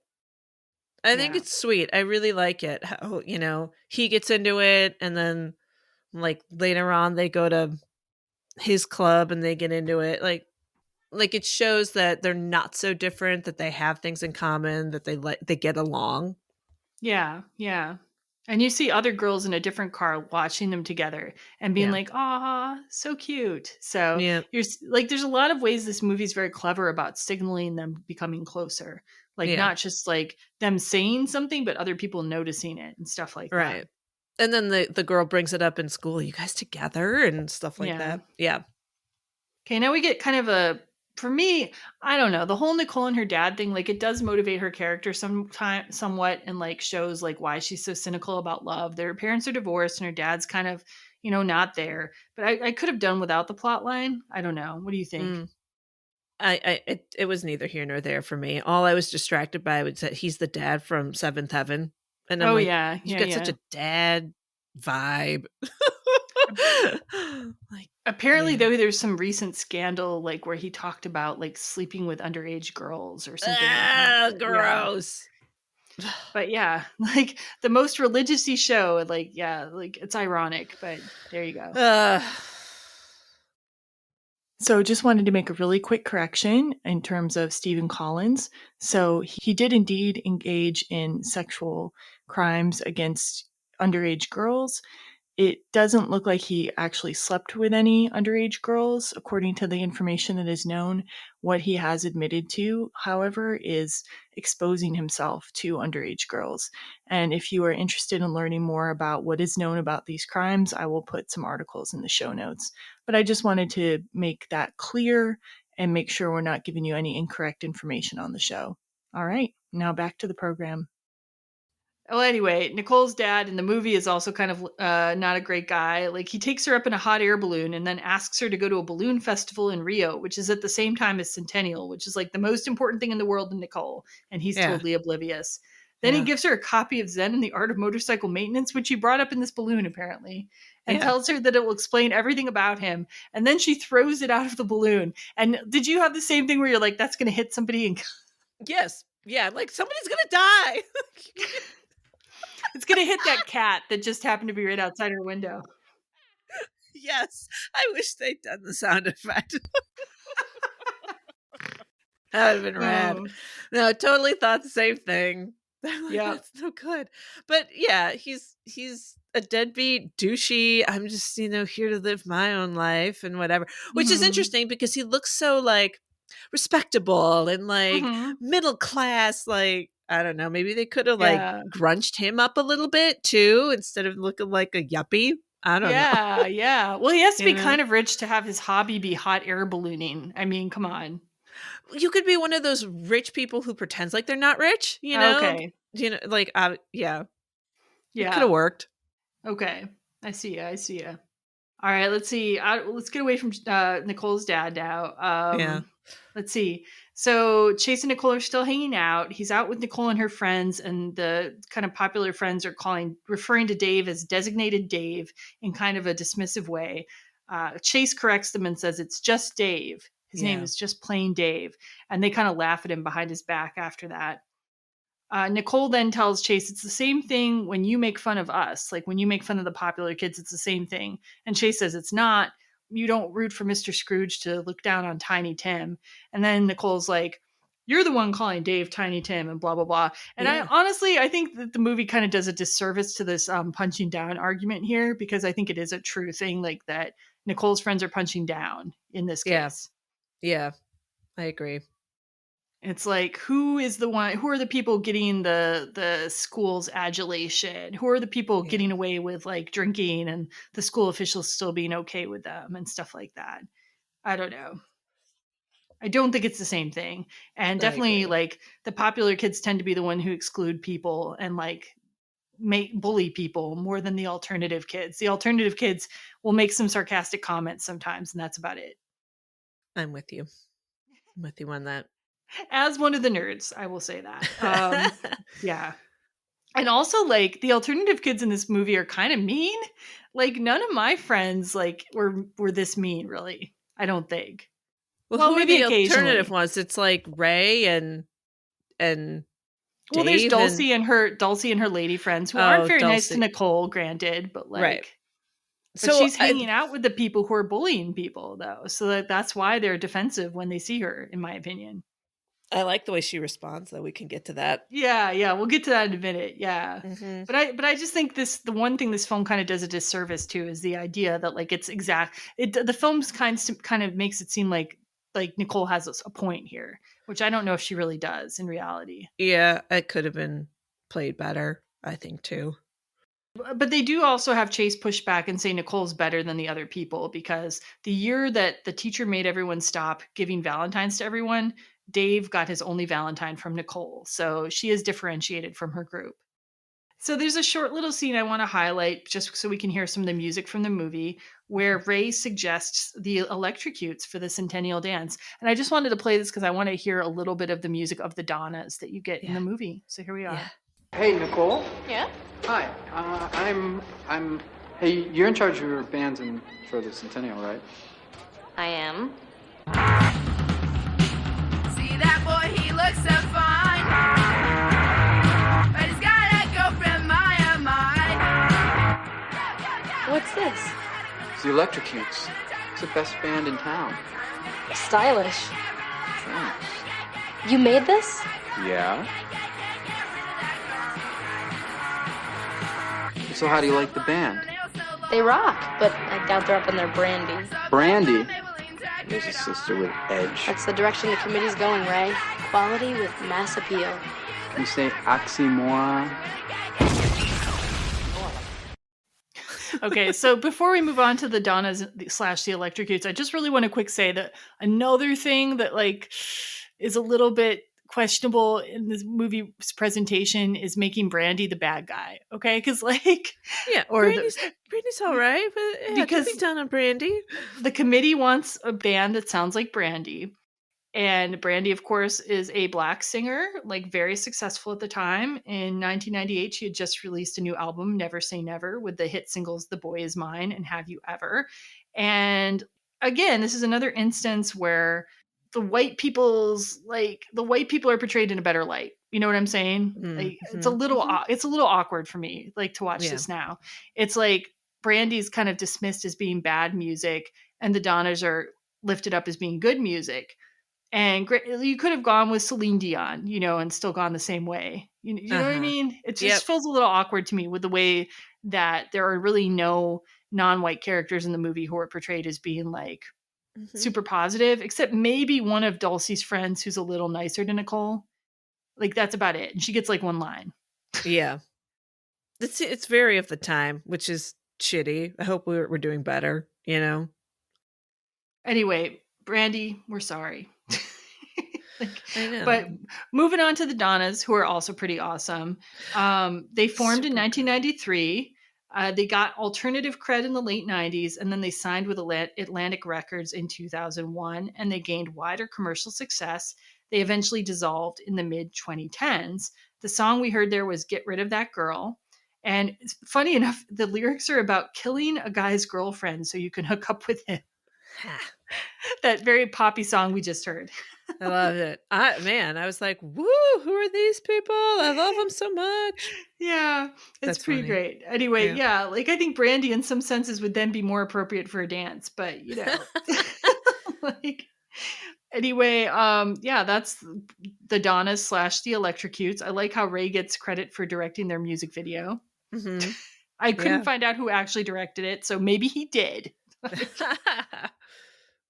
And now we go to the Electrocutes show where Chase takes Nicole because he says they've been hanging out on her turf the entire time. And at the show, they're playing Out of My Mind, which is another one of their singles. And at the show, as we mentioned, Dulcie's like lady friends make fun of Nicole, and she gives it right back. Yeah. Yeah, I like that. Thought that was great. And then Nicole asks one of the girls about her piercing and did that hurt? And she's like, not as much as this one. And she points to her boob. And I loved it that Nicole goes, let's see it. And the girl gives her the stink eye. Like, I thought that was great. And I was like, what's up with that girl? I would have been like, sure. And like showed, Oh, yeah. Yeah. I mean, I don't know. I don't think I would have taken my top off at a club. I'm sorry. Yeah. Not even me. But yeah, I can see why she gave her the stink eye. But again, like Dulcie's friends, we have an Asian friend and a black friend. And like an Asian friend is kind of portrayed as a little snarky, but the black girlfriend is actually relents and is a little nicer to her. So that's like the one time we get to see a non-white character being like just nice. Yeah. Well, I guess like, okay, I guess the black girl who's on the TV station, she's very professional. She's portrayed as being like professional and like a newsreader, but I don't know. It's weird. Anyway. That's all. I think your observation is correct. I mean, I remember hearing, black actors being like, yeah, they cast black actors and then they shoot them. Like they're the first person you see in like a show and then they get offed. And then, they're these characters and it's like, can we see better representation? So you're not wrong. Yeah. In your observation. They could have made Dee, like who's like one of these side characters in the popular group and very sweet. They could have made her a person of color. Like, why not? There's the whole school didn't have to be predominantly white. Like there's a shot of the basketball teams, both of them, the opposing teams. And I'm like, these are all white people. Like I think we've made progress, I think. Maybe it was harder to get non-white extras in Utah though. I will give that. Fair. Yeah. Fair point. Yeah, but they could have done some work with the main cast, I think, a little more. But yeah. Anyway. Okay, so Oh, and like so at this alternative club, Nicole is not like depressed by people giving her flack. Ray asks her to dance and she goes out and dances and she's dancing so cutely with Ray and Dave and just having fun. And then we get to see Chase looking at her approvingly, which I love. I love that this movie communicates so much of them falling in love just by them watching each other do things. Yeah. And I love that she's not she's not uncomfortable there. She's like, yeah, this is the best. Do you know? And again, this, that they each are positively influenced by the other. That kind of thing, and into each other's stuff. And we also get in this scene the staple of the fake dating romance, which is the necessity to kiss. So Chase sees Dulcie with the guy from the Animal Liberation Front, and they make out in front of him, and it's really depressing to him. But then Nicole comes over and just kisses him full on the lips. Yeah. Yeah. Yeah. It was like, that's awesome. We also get a very timely dialogue between Chase and Dulcie. Chase goes to Dulcie, I didn't expect you to fall in love. Dulcie says to Chase, I didn't expect you to fall into the Gap, which you only get if you know about the Gap commercials called Fall Into the Gap that came out at a very specific time in history. Oh, funny. I didn't remember that at all. Oh, okay. Yeah. Fall Into the Gap was one of their big campaigns they had for a while. So, yeah. Brilliant. Yeah. So back at school, Chase is now popular. Like, pretty girls want to ask him questions for, I think, the yearbook or something. Yeah. And they ask him, what's your idea of a perfect date? And this is, I just want to read this quote out because it's like, it's kind of pretentious, but kind of fun at the same time. He says, she's the kind of girl who'll call you on your bullshit. She's not afraid to dance. She offers to pay. She doesn't decide before a date whether she's going to kiss you or not. She's not completely earnest, yet she's not completely ironic either. She orders dessert and she can be ready in 10 minutes. Okay. And I honestly think I'm those things. So like I'm also Chase's perfect date. So that's exciting. Awesome. Yeah. But during this whole thing where he's getting interviewed, he's in a window in the school and you see Nicole looking up at him in the window, like just like out of it, just like dreamily looking at him. And that's one of these scenes we're talking about too. Yeah. Yeah. All right. Party at the swimming hole time, which by the way, I saw this remarked in some reviews where like, somehow it's November coming up. It's basketball season, and also you can go to a swimming hole. Yep. I'm like, that location was beautiful. I'm like, I bet you these people were freezing. Like, that just doesn't look like warm, pleasant, fun time. Yeah. Continuity. Well, I mean, yeah, just like the notion, like we're in school, but we're also going swimming. It's like you can do that in California, not a lot of other places. Florida, maybe. Yeah. Silly. Well, in Florida, there'd be like alligators in the swimming hole, so that's not good either. Anyway, okay, so we're at the swimming hole. Nicole has bought Chase a pair of swim shorts and sunglasses. The joke is that they're exactly identical to all the other guys who show up at this party. Hilarious. I love the song in this scene. It's my favorite Bare Naked Ladies song. It's All Been Done. Yeah. I love that. It was like, woo. Yeah, that made me happy. 10 Things I Hate About You, also Bare Naked Ladies song. So another thing in common. And we have all the guys sitting together, except for Rupert, the gay-coded friend. And then all the girls are sitting together on the tubes, and they're talking about each other. I thought it was funny where like the guys are looking down the girls, and one of them, the one who looks like Mario Lopez to me with the cute dimple, he's like, they're talking about us, and what are they saying? And then like, you know, they start saying what the girls would be saying, and then it cuts to the girls and kind of picks up the thread. And yes, that's exactly what they're saying. And they want Nicole to dish. Mm-hmm. They want to find out Chase's penis size, apparently, is alluded to. Yeah. Big hands, big feet. And I'm like, okay. I don't know.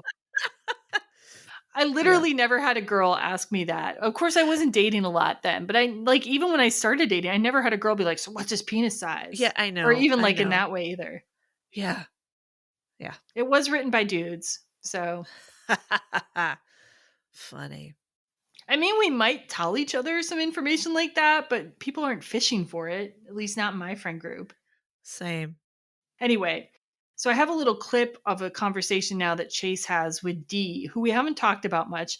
Dee is a member of the Popular Girls, but she's a little bit nicer than the others. And we kind of find out the reason why. So here's that. Hey, Bo. It's Dee.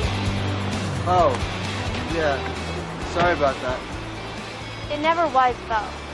Oh, really? I thought it was always just... Well, when you're 40 pounds overweight and your last name's fine, it doesn't take people long to land on a nickname. Your parents named you Divine? Oh, Dee's a contraction. I changed it myself. And no one said anything? You should go into politics. After I dropped the weight, dyed my hair, got contacts, I would just kind of giggle and say, oh yeah, so-and-so started calling me Dee. Just kept attributing it to whoever wasn't around, and pretty soon, well, here I am. Divine. And now Miss Time Zone. So... why share all this juiciness with me? We're kindred. Ham bone.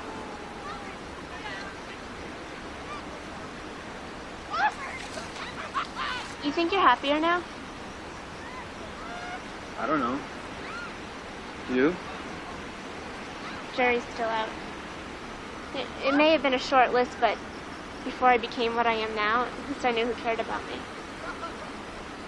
Really cared. I thought it was very interesting, and I still don't understand why he's called Hambone. What is that? When did that come up? And his last name's Hammond, so I guess they called him Hambone. I don't really understand why it's a good name, but okay. Yeah, I don't know either. But I thought it was really interesting and really sweet the way Divine confides in him and tells him this stuff, and she like sees what's going on with him, and like we're kindred, and are we happier this way? Isn't that interesting? She doesn't know that he's like doing it to get originally to get Dulcie jealous, though. So she doesn't know the whole story with him. She thinks he's doing this exact same thing that she is, and I don't think he is. I don't think he is, but he is hanging out. Do you know what I mean? And he is contributing to conversation, and they talk about sports and whatever. And I think she's seeing what everybody's seeing is like Chase and Nicole have got chemistry, and there's something going on. Mm-hmm. Yeah. I don't remember there being I was trying to think if I could remember anyone who went from kind of the unpopular group to the popular group in the transition at our school. And I can't really think of that. I think we were such a small town. It was maybe hard to pull that off. Maybe people I didn't know from other middle schools came into our high school and did that, pulled that off, but I don't know. Yeah, I don't think so either. I think it's a trope. I don't know if it really happens in real life. I think people change when they go off to college, and then come back into town, and you're like, whoa, yeah. So I made that one. I did that transition. Yeah. Yeah. I think it's a little too hard to do. Yeah, especially in a small town. Yeah, but I really think they humanize this character so much. They make her like a factor in the movie where she hadn't really been one before. And it's very clever because something about the end of the movie that we're not talking about yet. Right. So another thing that happens is this scene is Alicia starts trying to sabotage Brad's new relationship with the cheerleader. She's hanging out with Kathy, the cheerleader, and she drops this comment to the effect of that Brad's family's in a doomsday cult. But she does it all under the guise of just being helpful and being so happy for her and Brad. She's like, you'd never know that his family belongs to a doomsday cult. Yeah. But Kathy just believes this instead of asking Brad about it. Isn't that weird? Yes. I have to wonder about people like Alicia. Why do you hang out with these people then? If all you're there for is just cause trouble and But she wants to, so she just wants other people to not be happy, and she wants to get the things that they want. That seems to be Alicia's motivation. Whatever somebody else wants, Alicia decides that that's what she wants for herself, throughout this entire movie. Miserable human being. Terrible. Yeah, I'd like to know her backstory. What's her villain origin story? Yes. Ooh. Yes. Because although it's just this I would say labeled bitch. She's just a bitch who fucks with everybody. But yes, what is her villain backstory? Nice. Susan May Pratt could have had a really compelling television series of her own at that time. I like that idea.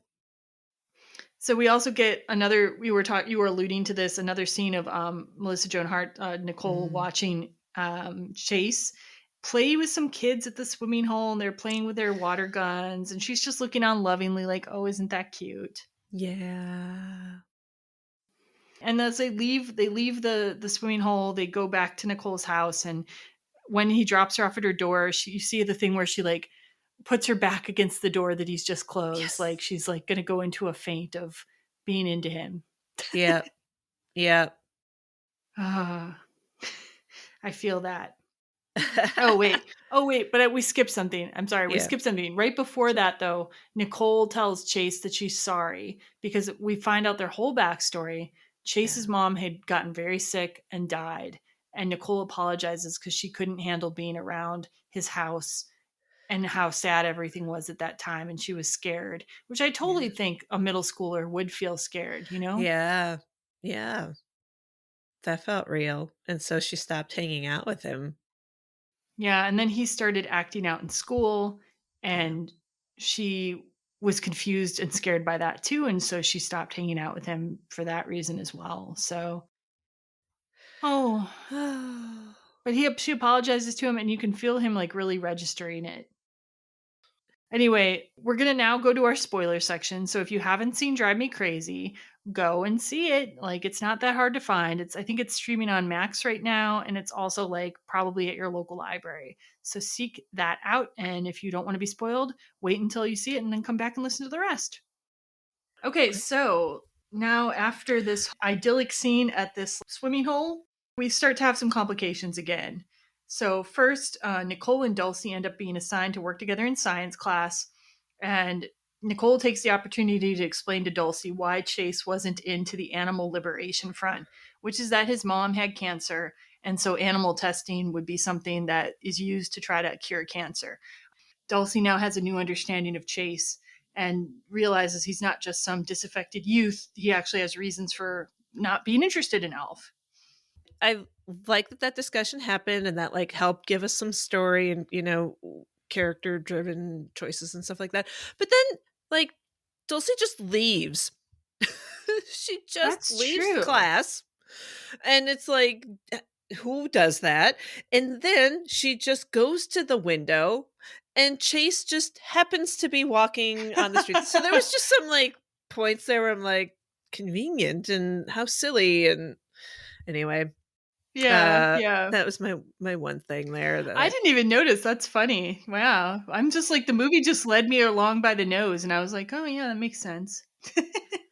I don't know. I felt like Dulcie and Chase were a good match, and I just saw their potential. And if I were shipping, I am kind of sad that it didn't work out for them. Really? Yeah. Okay. Yeah.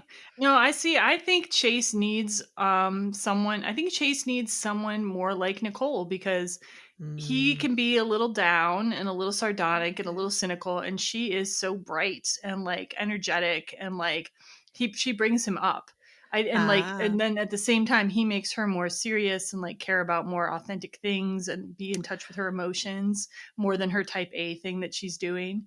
So I think like they really work for each other in that sense. Or I think she could have been good with Ray too, because he's really motivated, and he's like not in that same generic group that she hangs out with.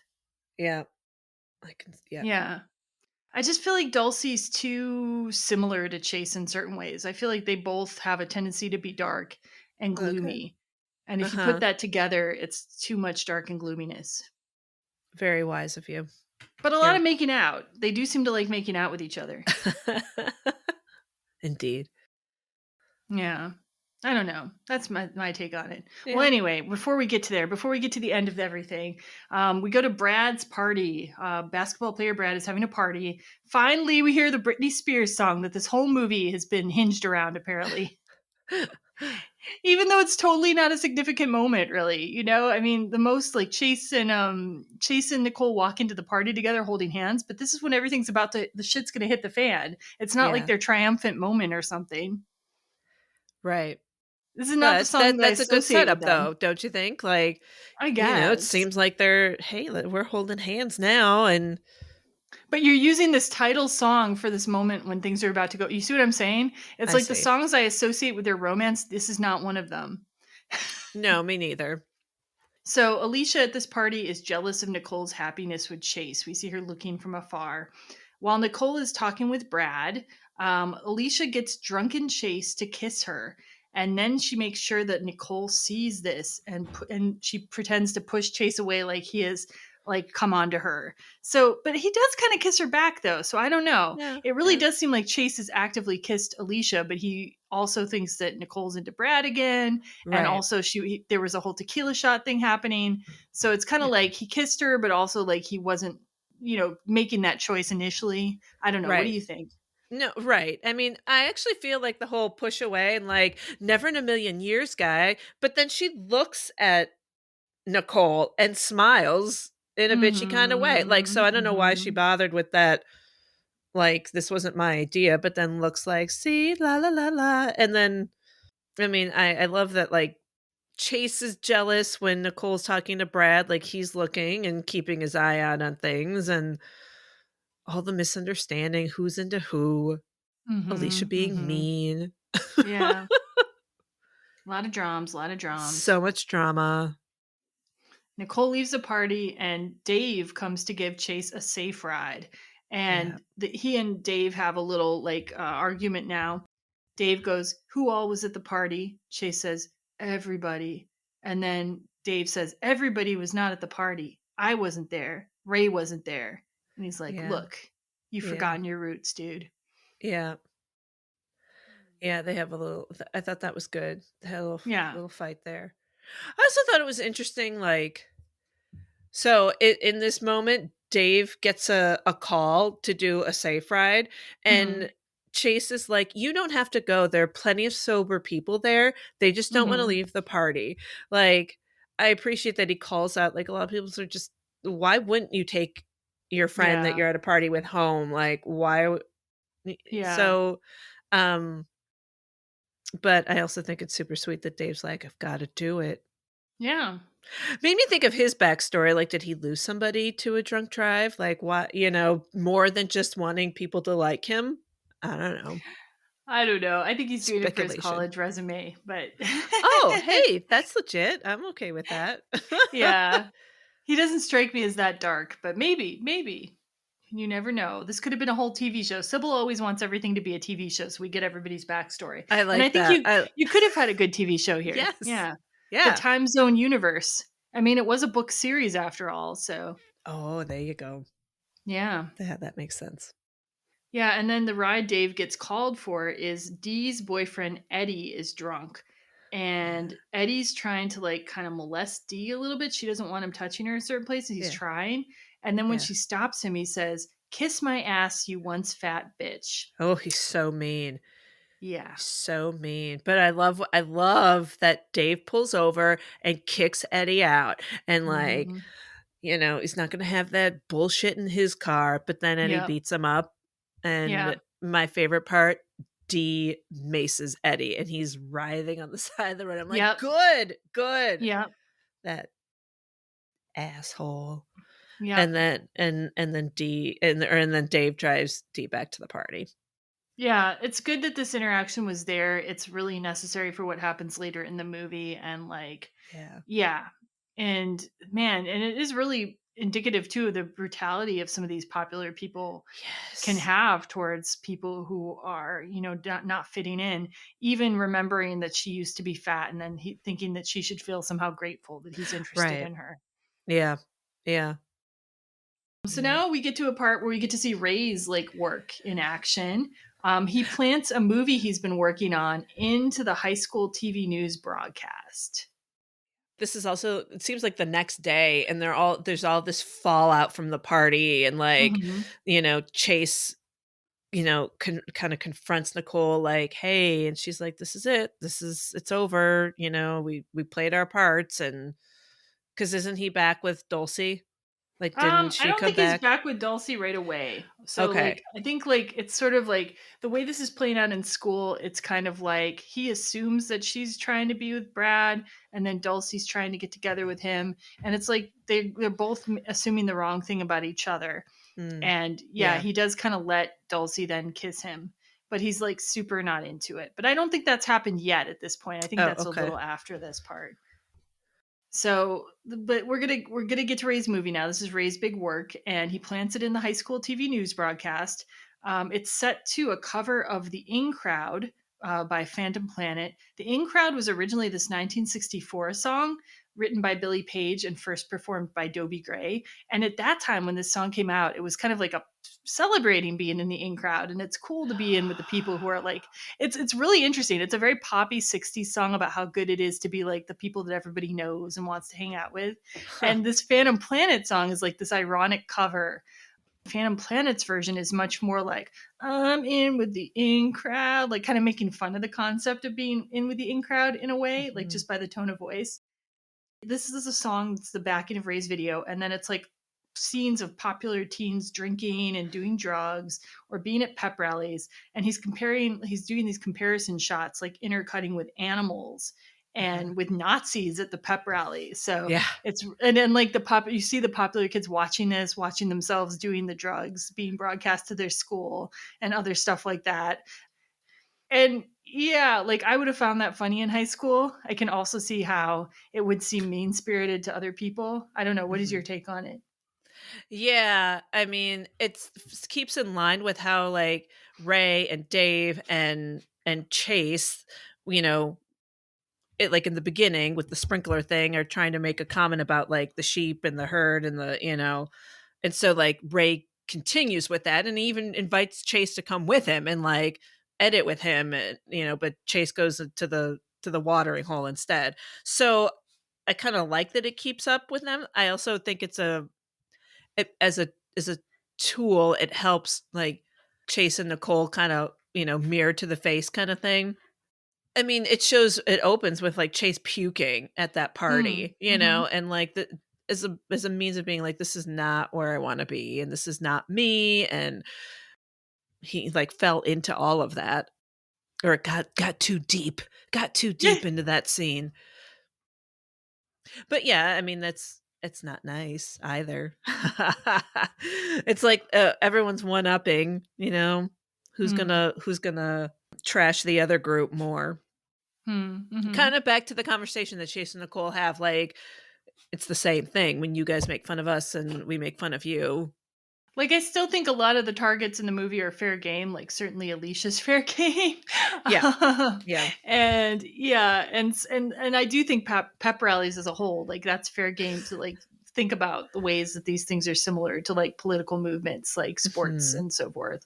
But yeah, it's an interesting segment. It's very 90s, very of the time. Yeah, to have that commentary. So Ray gets suspended for inserting this into the news. And then we see a scene where Nicole's hanging out with the Centennial people who are also some of the news people.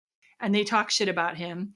The one black anchor girl says, he is such a complete loser. And then Nicole defends Ray and says that she'll still be the local weather girl when he wins MTV Awards, which I think was pretty harsh, honestly. Like, how does she know she won't be like a famous news anchor or something? Yeah. And the girl goes, well, I guess it's easy to be a bitch now that Brad Selden's available again. And then and Nicole says, it's easy to be a bitch either way, which for some reason I really like that line. I don't know why. No, it doesn't do anything for you? I get, yeah. I mean, I don't know. You talk about it. Why do you like it so much? Tell me why. I don't know. It's just Nicole's usually like kind of polite and perky, and all of a sudden she's like, it's easy to be a bitch either way. Yeah. Yeah. She's just had it. She's ready to burn her bridges and like, yeah. Yeah. The whole sentence, she's over all of it, isn't she? She's ready to go to Mopey Town. And that's where we go. Yep. Cut to Mopey Town.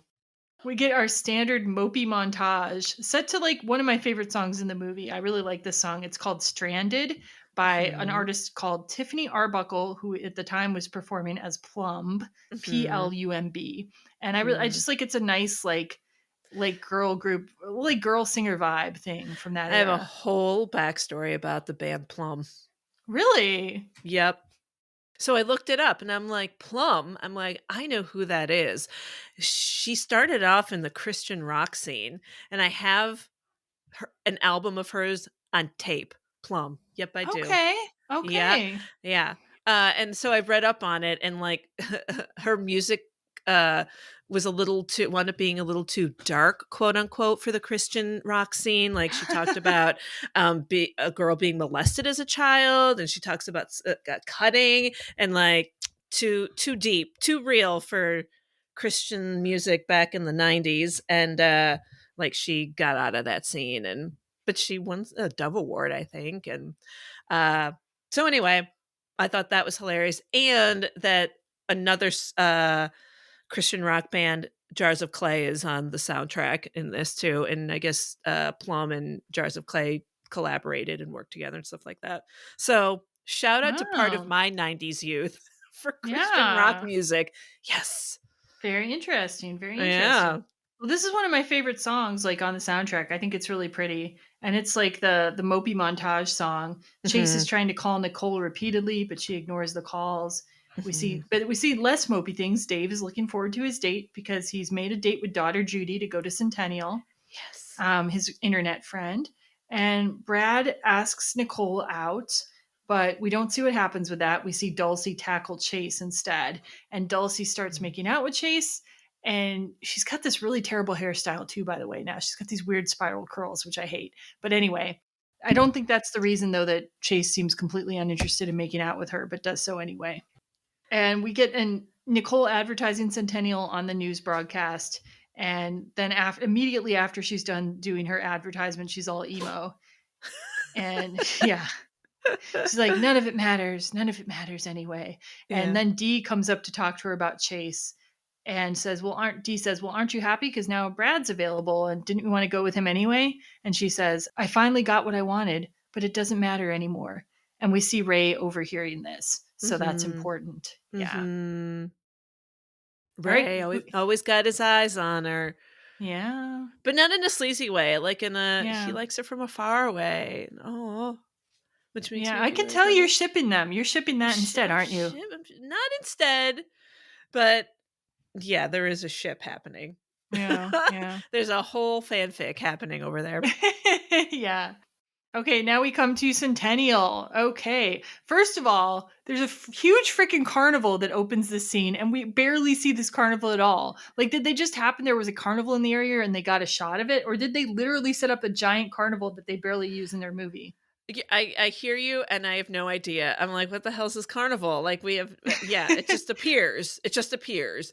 But I like this conversation between Dave and Chase about, like, I don't know what to do. Who am I? And and they're in the funhouse mirrors, which is, a beautiful metaphor. You're all distorted, and you don't know what you look like, and, finding where you belong in the world.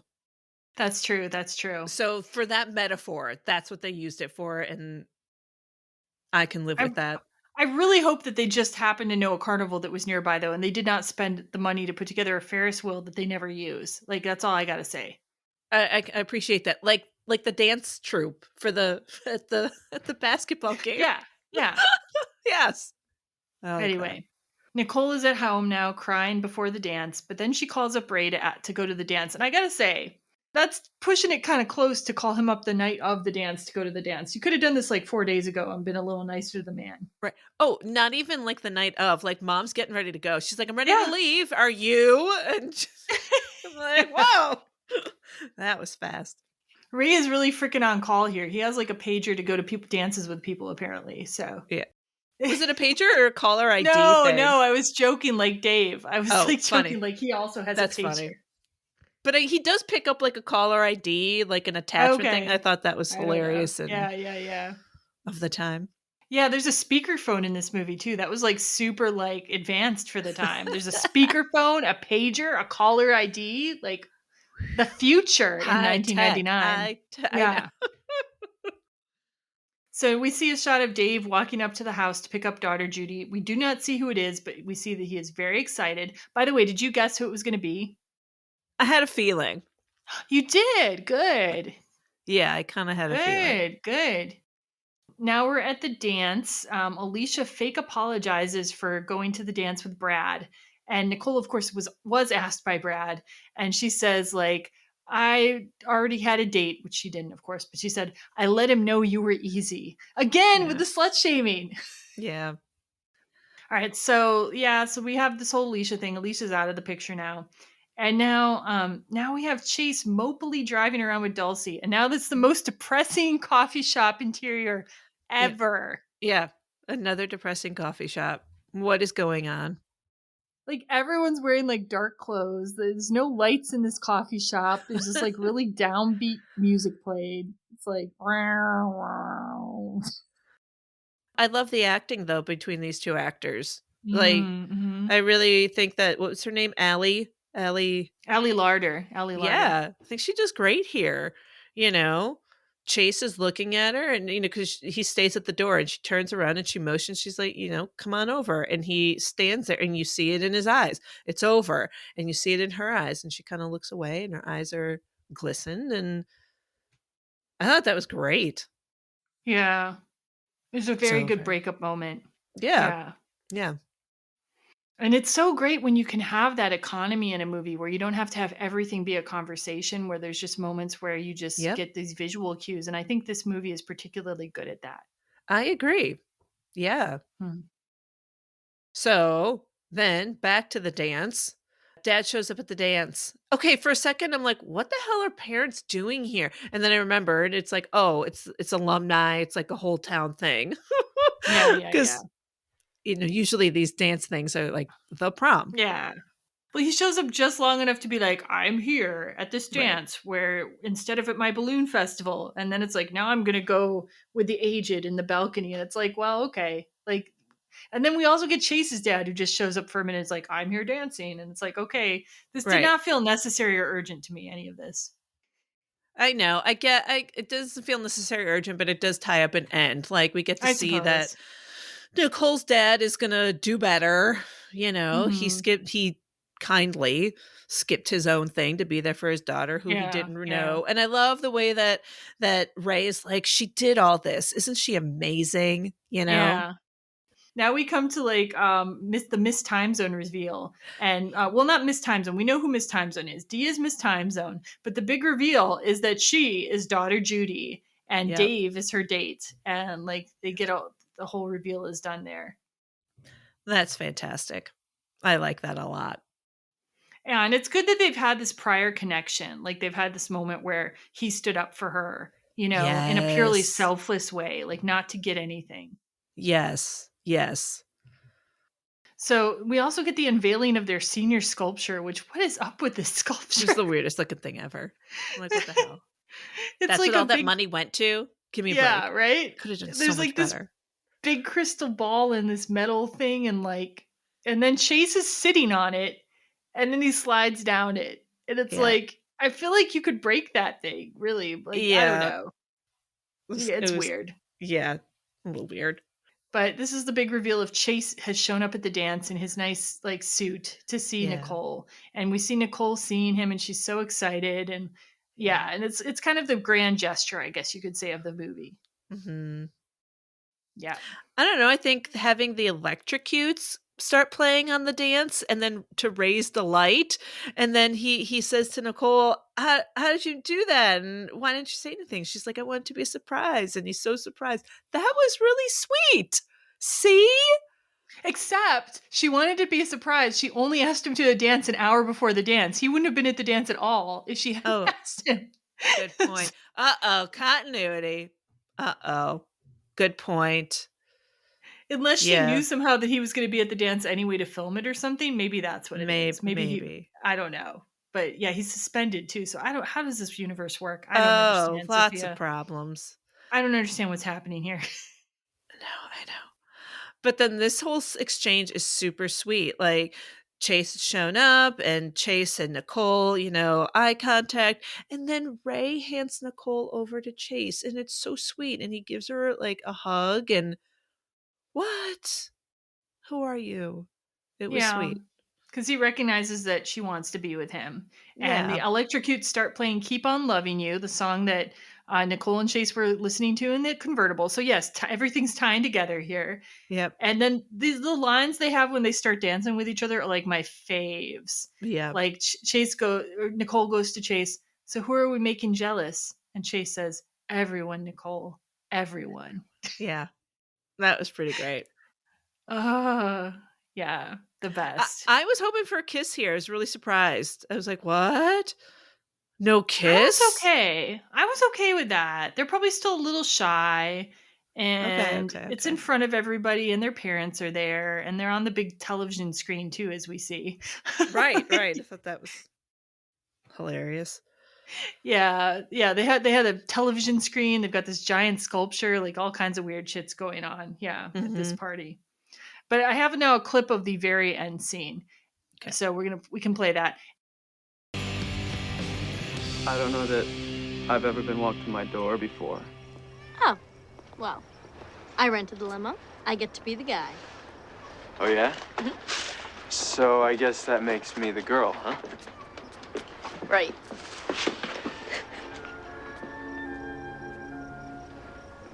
Well, Nicole, I had a really lovely time. Call me? Yeah, whatever.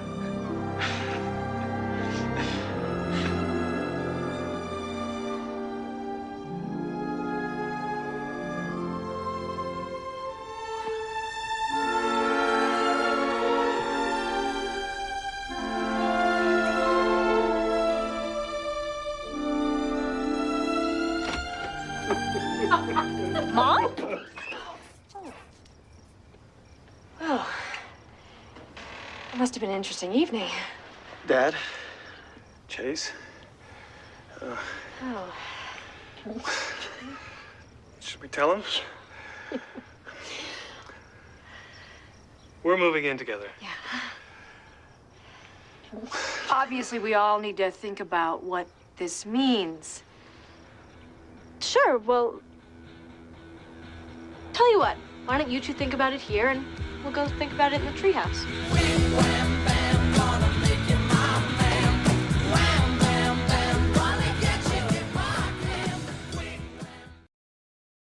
All right, there's a lot going on in that scene. Yes. We'll start at the beginning. First, I like the lead up to the kiss. I like how they pretend to be different genders, and like Adrian Grenier's acting there with his little physical gestures is so funny too. Yeah. I think they're so cute there. Totally. The music took me out all of a sudden, this sweeping score, and I'm like, whoa, it just didn't feel right at all. So it worked for me. Like, it's apparently the music is from the Bernard Herrmann score for The Trouble with Harry, but I never really noticed it before, like that it was so different. I just thought it was kind of a nice little touch, like, of drama for the kiss. But you didn't like it though, huh? No. Do you know the story for The Trouble with Harry? Like, I wonder why, that music, that score over that kiss. No. So yeah. No, it shocked me a little bit. I'm like, oh yeah. But I mean, I like their kiss and whatever. Yeah. The kiss still worked for you then? Yeah. Okay. Yeah. And then we get this reveal of the parents. Yeah. Which I guess, like, after seeing it, I'm like, oh, okay, there were signs, but they were very subtle, I think. Yeah. And then go ahead. Yeah, like there's the initial scene where they're talking over the fence with the milk and laughing with each other. Right. There's Nicole's mom finds out that she's dating Chase and tries to discourage her from it for no apparent reason. She's like, he's too tall for you. Stuff like this. Yeah. And Chase's dad being at the dance, he's surprised his dad is there. So like, that's probably a hint too. Yeah. And then all I could think about was like, oh, now it's weird. Now they're living together too, and they're step siblings, and Okay, but why are they even living together? They live like literally next door to each other. Couldn't like they just visit each other like until their kids graduate? Maybe. Yeah. Like yeah. Would that be that hard? Which house are they moving into? A completely different house? And I would feel sad if I moved into the house next door, but could still see my house next door. Yeah. Yeah, it seems a little weird. But like, it does make the relationship kind of like weird, but like at the same time, I don't think there's technically anything wrong with it. Like, and also I love how Nicole just takes charge and she just grabs she grabs Chase before he could even say anything. It's like, well, we'll go over to the treehouse now and think about it there. Well, you can see the mom's face. She's like, she can see what's happening, and like, this is because she even says, we're gonna talk about stuff, and she sees the potential trouble here, but it's cute them walking off and that pulling away, and yeah. I just like respect for Nicole and respect for she's the one who's calling the shots here, and he just goes along with it. He's like, yep. Yeah. Nicole's the boss in this relationship, I think. Yeah, I think though if it got out of hand that Chase could stand up for himself and be like, girl. Yeah. Whoa, hold up. but for the most part, probably doesn't care too much. Yeah, I don't know. Like, so this is interesting though. Like, it is fun if you just watch it as a light, fun movie. If you do start thinking about it too much, though, you're like, oh shit, yeah, this could go badly. Because, like, what? Like, on the one hand, it could stay together forever, and then they're like kind of step siblings, but also like married. Yeah. On the other hand, they could get together, have a serious relationship, and break up, and then they have to see each other at family gatherings. Yeah. Yeah. And on the other hand, they could not get together, but always long for each other, but not date each other because it's weird. This is not a good group of outcomes. Yeah. The one that I'm a favorite of is that they get together and their parents are together, and a little weird, but not against the rules or of any kind. Yeah. Yeah. So, yeah. And everybody's happy then. Yay. Yeah. Let's hope so. Let's hope so. That's how I like it. So are we ready to do our double feature recommendations? Yeah, ready. So first of all, Sophia, what have you got for yours?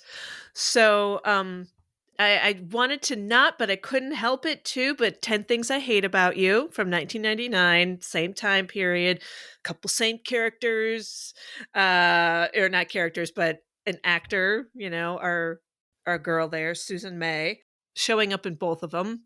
And so they have the same kind of feel to me. So that just felt right. And then I chose Love and Basketball. Have you ever seen it? I just saw it recently, actually, and I really liked it quite a lot. Yeah, from 2000, so right around the same time, and totally the boy and girl next door. I mean, that's how they know each other, and they start young, and they go through high school and college and adulthood, and their whole friendship and love story, and their windows look at each other. I mean, just I love it. That's true. So, that's true. Yeah, very good call on that. Thank you. I felt it. And then also Bring It On from 2000. Man, I love this one for like its high school vibe, total like cool kid and people trying to fit in and where do you fit, and I love Bring It On. I think it's hilarious. I just get such a kick out of this whole cheer world. Yeah. And I think Bring It On really owes a lot to 10 Things I Hate About You and maybe Drive Me Crazy also. It's got the same kind of elevated dialogue and kind of like cleverness that those movies have. Yeah. And even the lead in Bring It On, he kind of has a similar look to Adrian Grenier, don't you think? Yeah, I think he's super cute. Not typical, not Ken doll. Yeah, kind of an intellectual look too. Yeah. I see it. Okay, so I went with a theme of I was just going to do Melissa Joan Hart fake dating movies, but I'm not sure if there are any more, but I only found 2 so far. But I went and watched my Melissa Joan Hart fake dating movies. And first I have Holiday in Handcuffs from 2007. Okay, this was her ABC Family movie with Mario Lopez, which was so popular. If you go and look at the trailer for this or the synopsis for this, you're going to think that it's like total junk. And you're going to be like, Jen, why are you recommending this? But then if you actually watch it, it is so much fun. Okay. Like it is way better written than it has any right to be. So this movie's written by Sarah Ensley. And she just has such a facility for like getting over awkward moments in the plot and like economy of like writing. And so it's like it just breezes by. And then there's like really funny and clever jokes and funny character bits in this movie. It's totally absurd, but the movie I think is kind of winking at you like we know it's absurd, but we're going to like get over it by doing this thing. And like the whole plot is Melissa Joan Hart like gets broken up with, but she needs to have a boyfriend to take home for Christmas, and she kind of loses her mind and like kidnaps Mario Lopez's character and takes her home for Christmas. And literally at one point he's in handcuffs. It's pretty fucking funny. And you just have to trust me. You should watch it this Christmas. Okay. Funny. And like her and Mario Lopez, their chemistry in this one is not like super great. I think they actually have better chemistry in a Very Merry Toy Store, which yes, I also watched. That movie is not as good, but their chemistry is a little better there. But like this movie, I honestly, I bought it. I bought a copy on DVD. Fantastic. I love that. I'm so gonna watch it again. It's like a good double feature, like with Christmas in Connecticut. Like, and seriously, if this were a black and white movie like the Preston Sturges wrote, like you would totally accept it. Like this is a classic. But because it was written like for TV, made for TV, released in the 2000s, everyone thinks it's trash. Okay, that's all I'm gonna say. It's a screwball comedy essentially, but like there you go. I love it. Anyway, all right. So my second recommendation is My Fake Fiance. This is the one she did with Joey Lawrence, and in this one, both of them have financial problems, and they have to fake a wedding in order to get money. Like, and the plot is absurd here too, and they don't really do as good a job winking about the plot in this one. Like, it's not quite as funny, but like it was charming enough. She had good chemistry with Joey Lawrence. I like the whole fake dating thing, and there's these like gangster characters in the movie that are coming after Joey Lawrence. And my husband and I were laughing at them. We called them the ABC family gangsters because they never really get seriously like mean. You know what I mean? Okay, They're like these cuddly gangsters, basically. Funny. Anyway, these are just funny movies. If you just want to shut your brain off for 2 hours, have fun, watch these films. It's a good time. That's all I got to say. Comfort rom-coms again, you know? Yeah. And then my final double feature recommendation is my other favorite comfort rom-com that I will watch absolutely anytime and just feel much better. What's Your Number from 2011 with Chris Evans and Anna Faris. And I love this movie because, again, this is like two people who kind of like get together through being friends. And like they get together slowly. They don't intend to get together, right? And then also Anna Faris is so funny in this. The scene with her and Martin Freeman is the funniest thing ever. You'll just laugh your head off. And Chris Evans is so cute in this, and he's partially naked for part of the movie too. So like really like that's all you need to know. Like, and there's stuff in this movie that's like dated. There's some clunky things in the movie, but if you just get through it and get to the funny parts, like it is a fun movie and it's just relaxing. You know what I mean? Yep, I agree. I saw it recently and I'm like, Jen was right. Yep. I really enjoyed it too. Yeah, I liked it a lot. Oh, good. Yeah, she really is hilarious. The part where she fakes the English accent, it just, I die. So good. Yeah. Every so time. Good. Anyway, those are our double feature recommendations. So yeah, I hope you enjoyed our episode here. Thanks so much for listening, everybody. It's been great, and goodbye. Bye.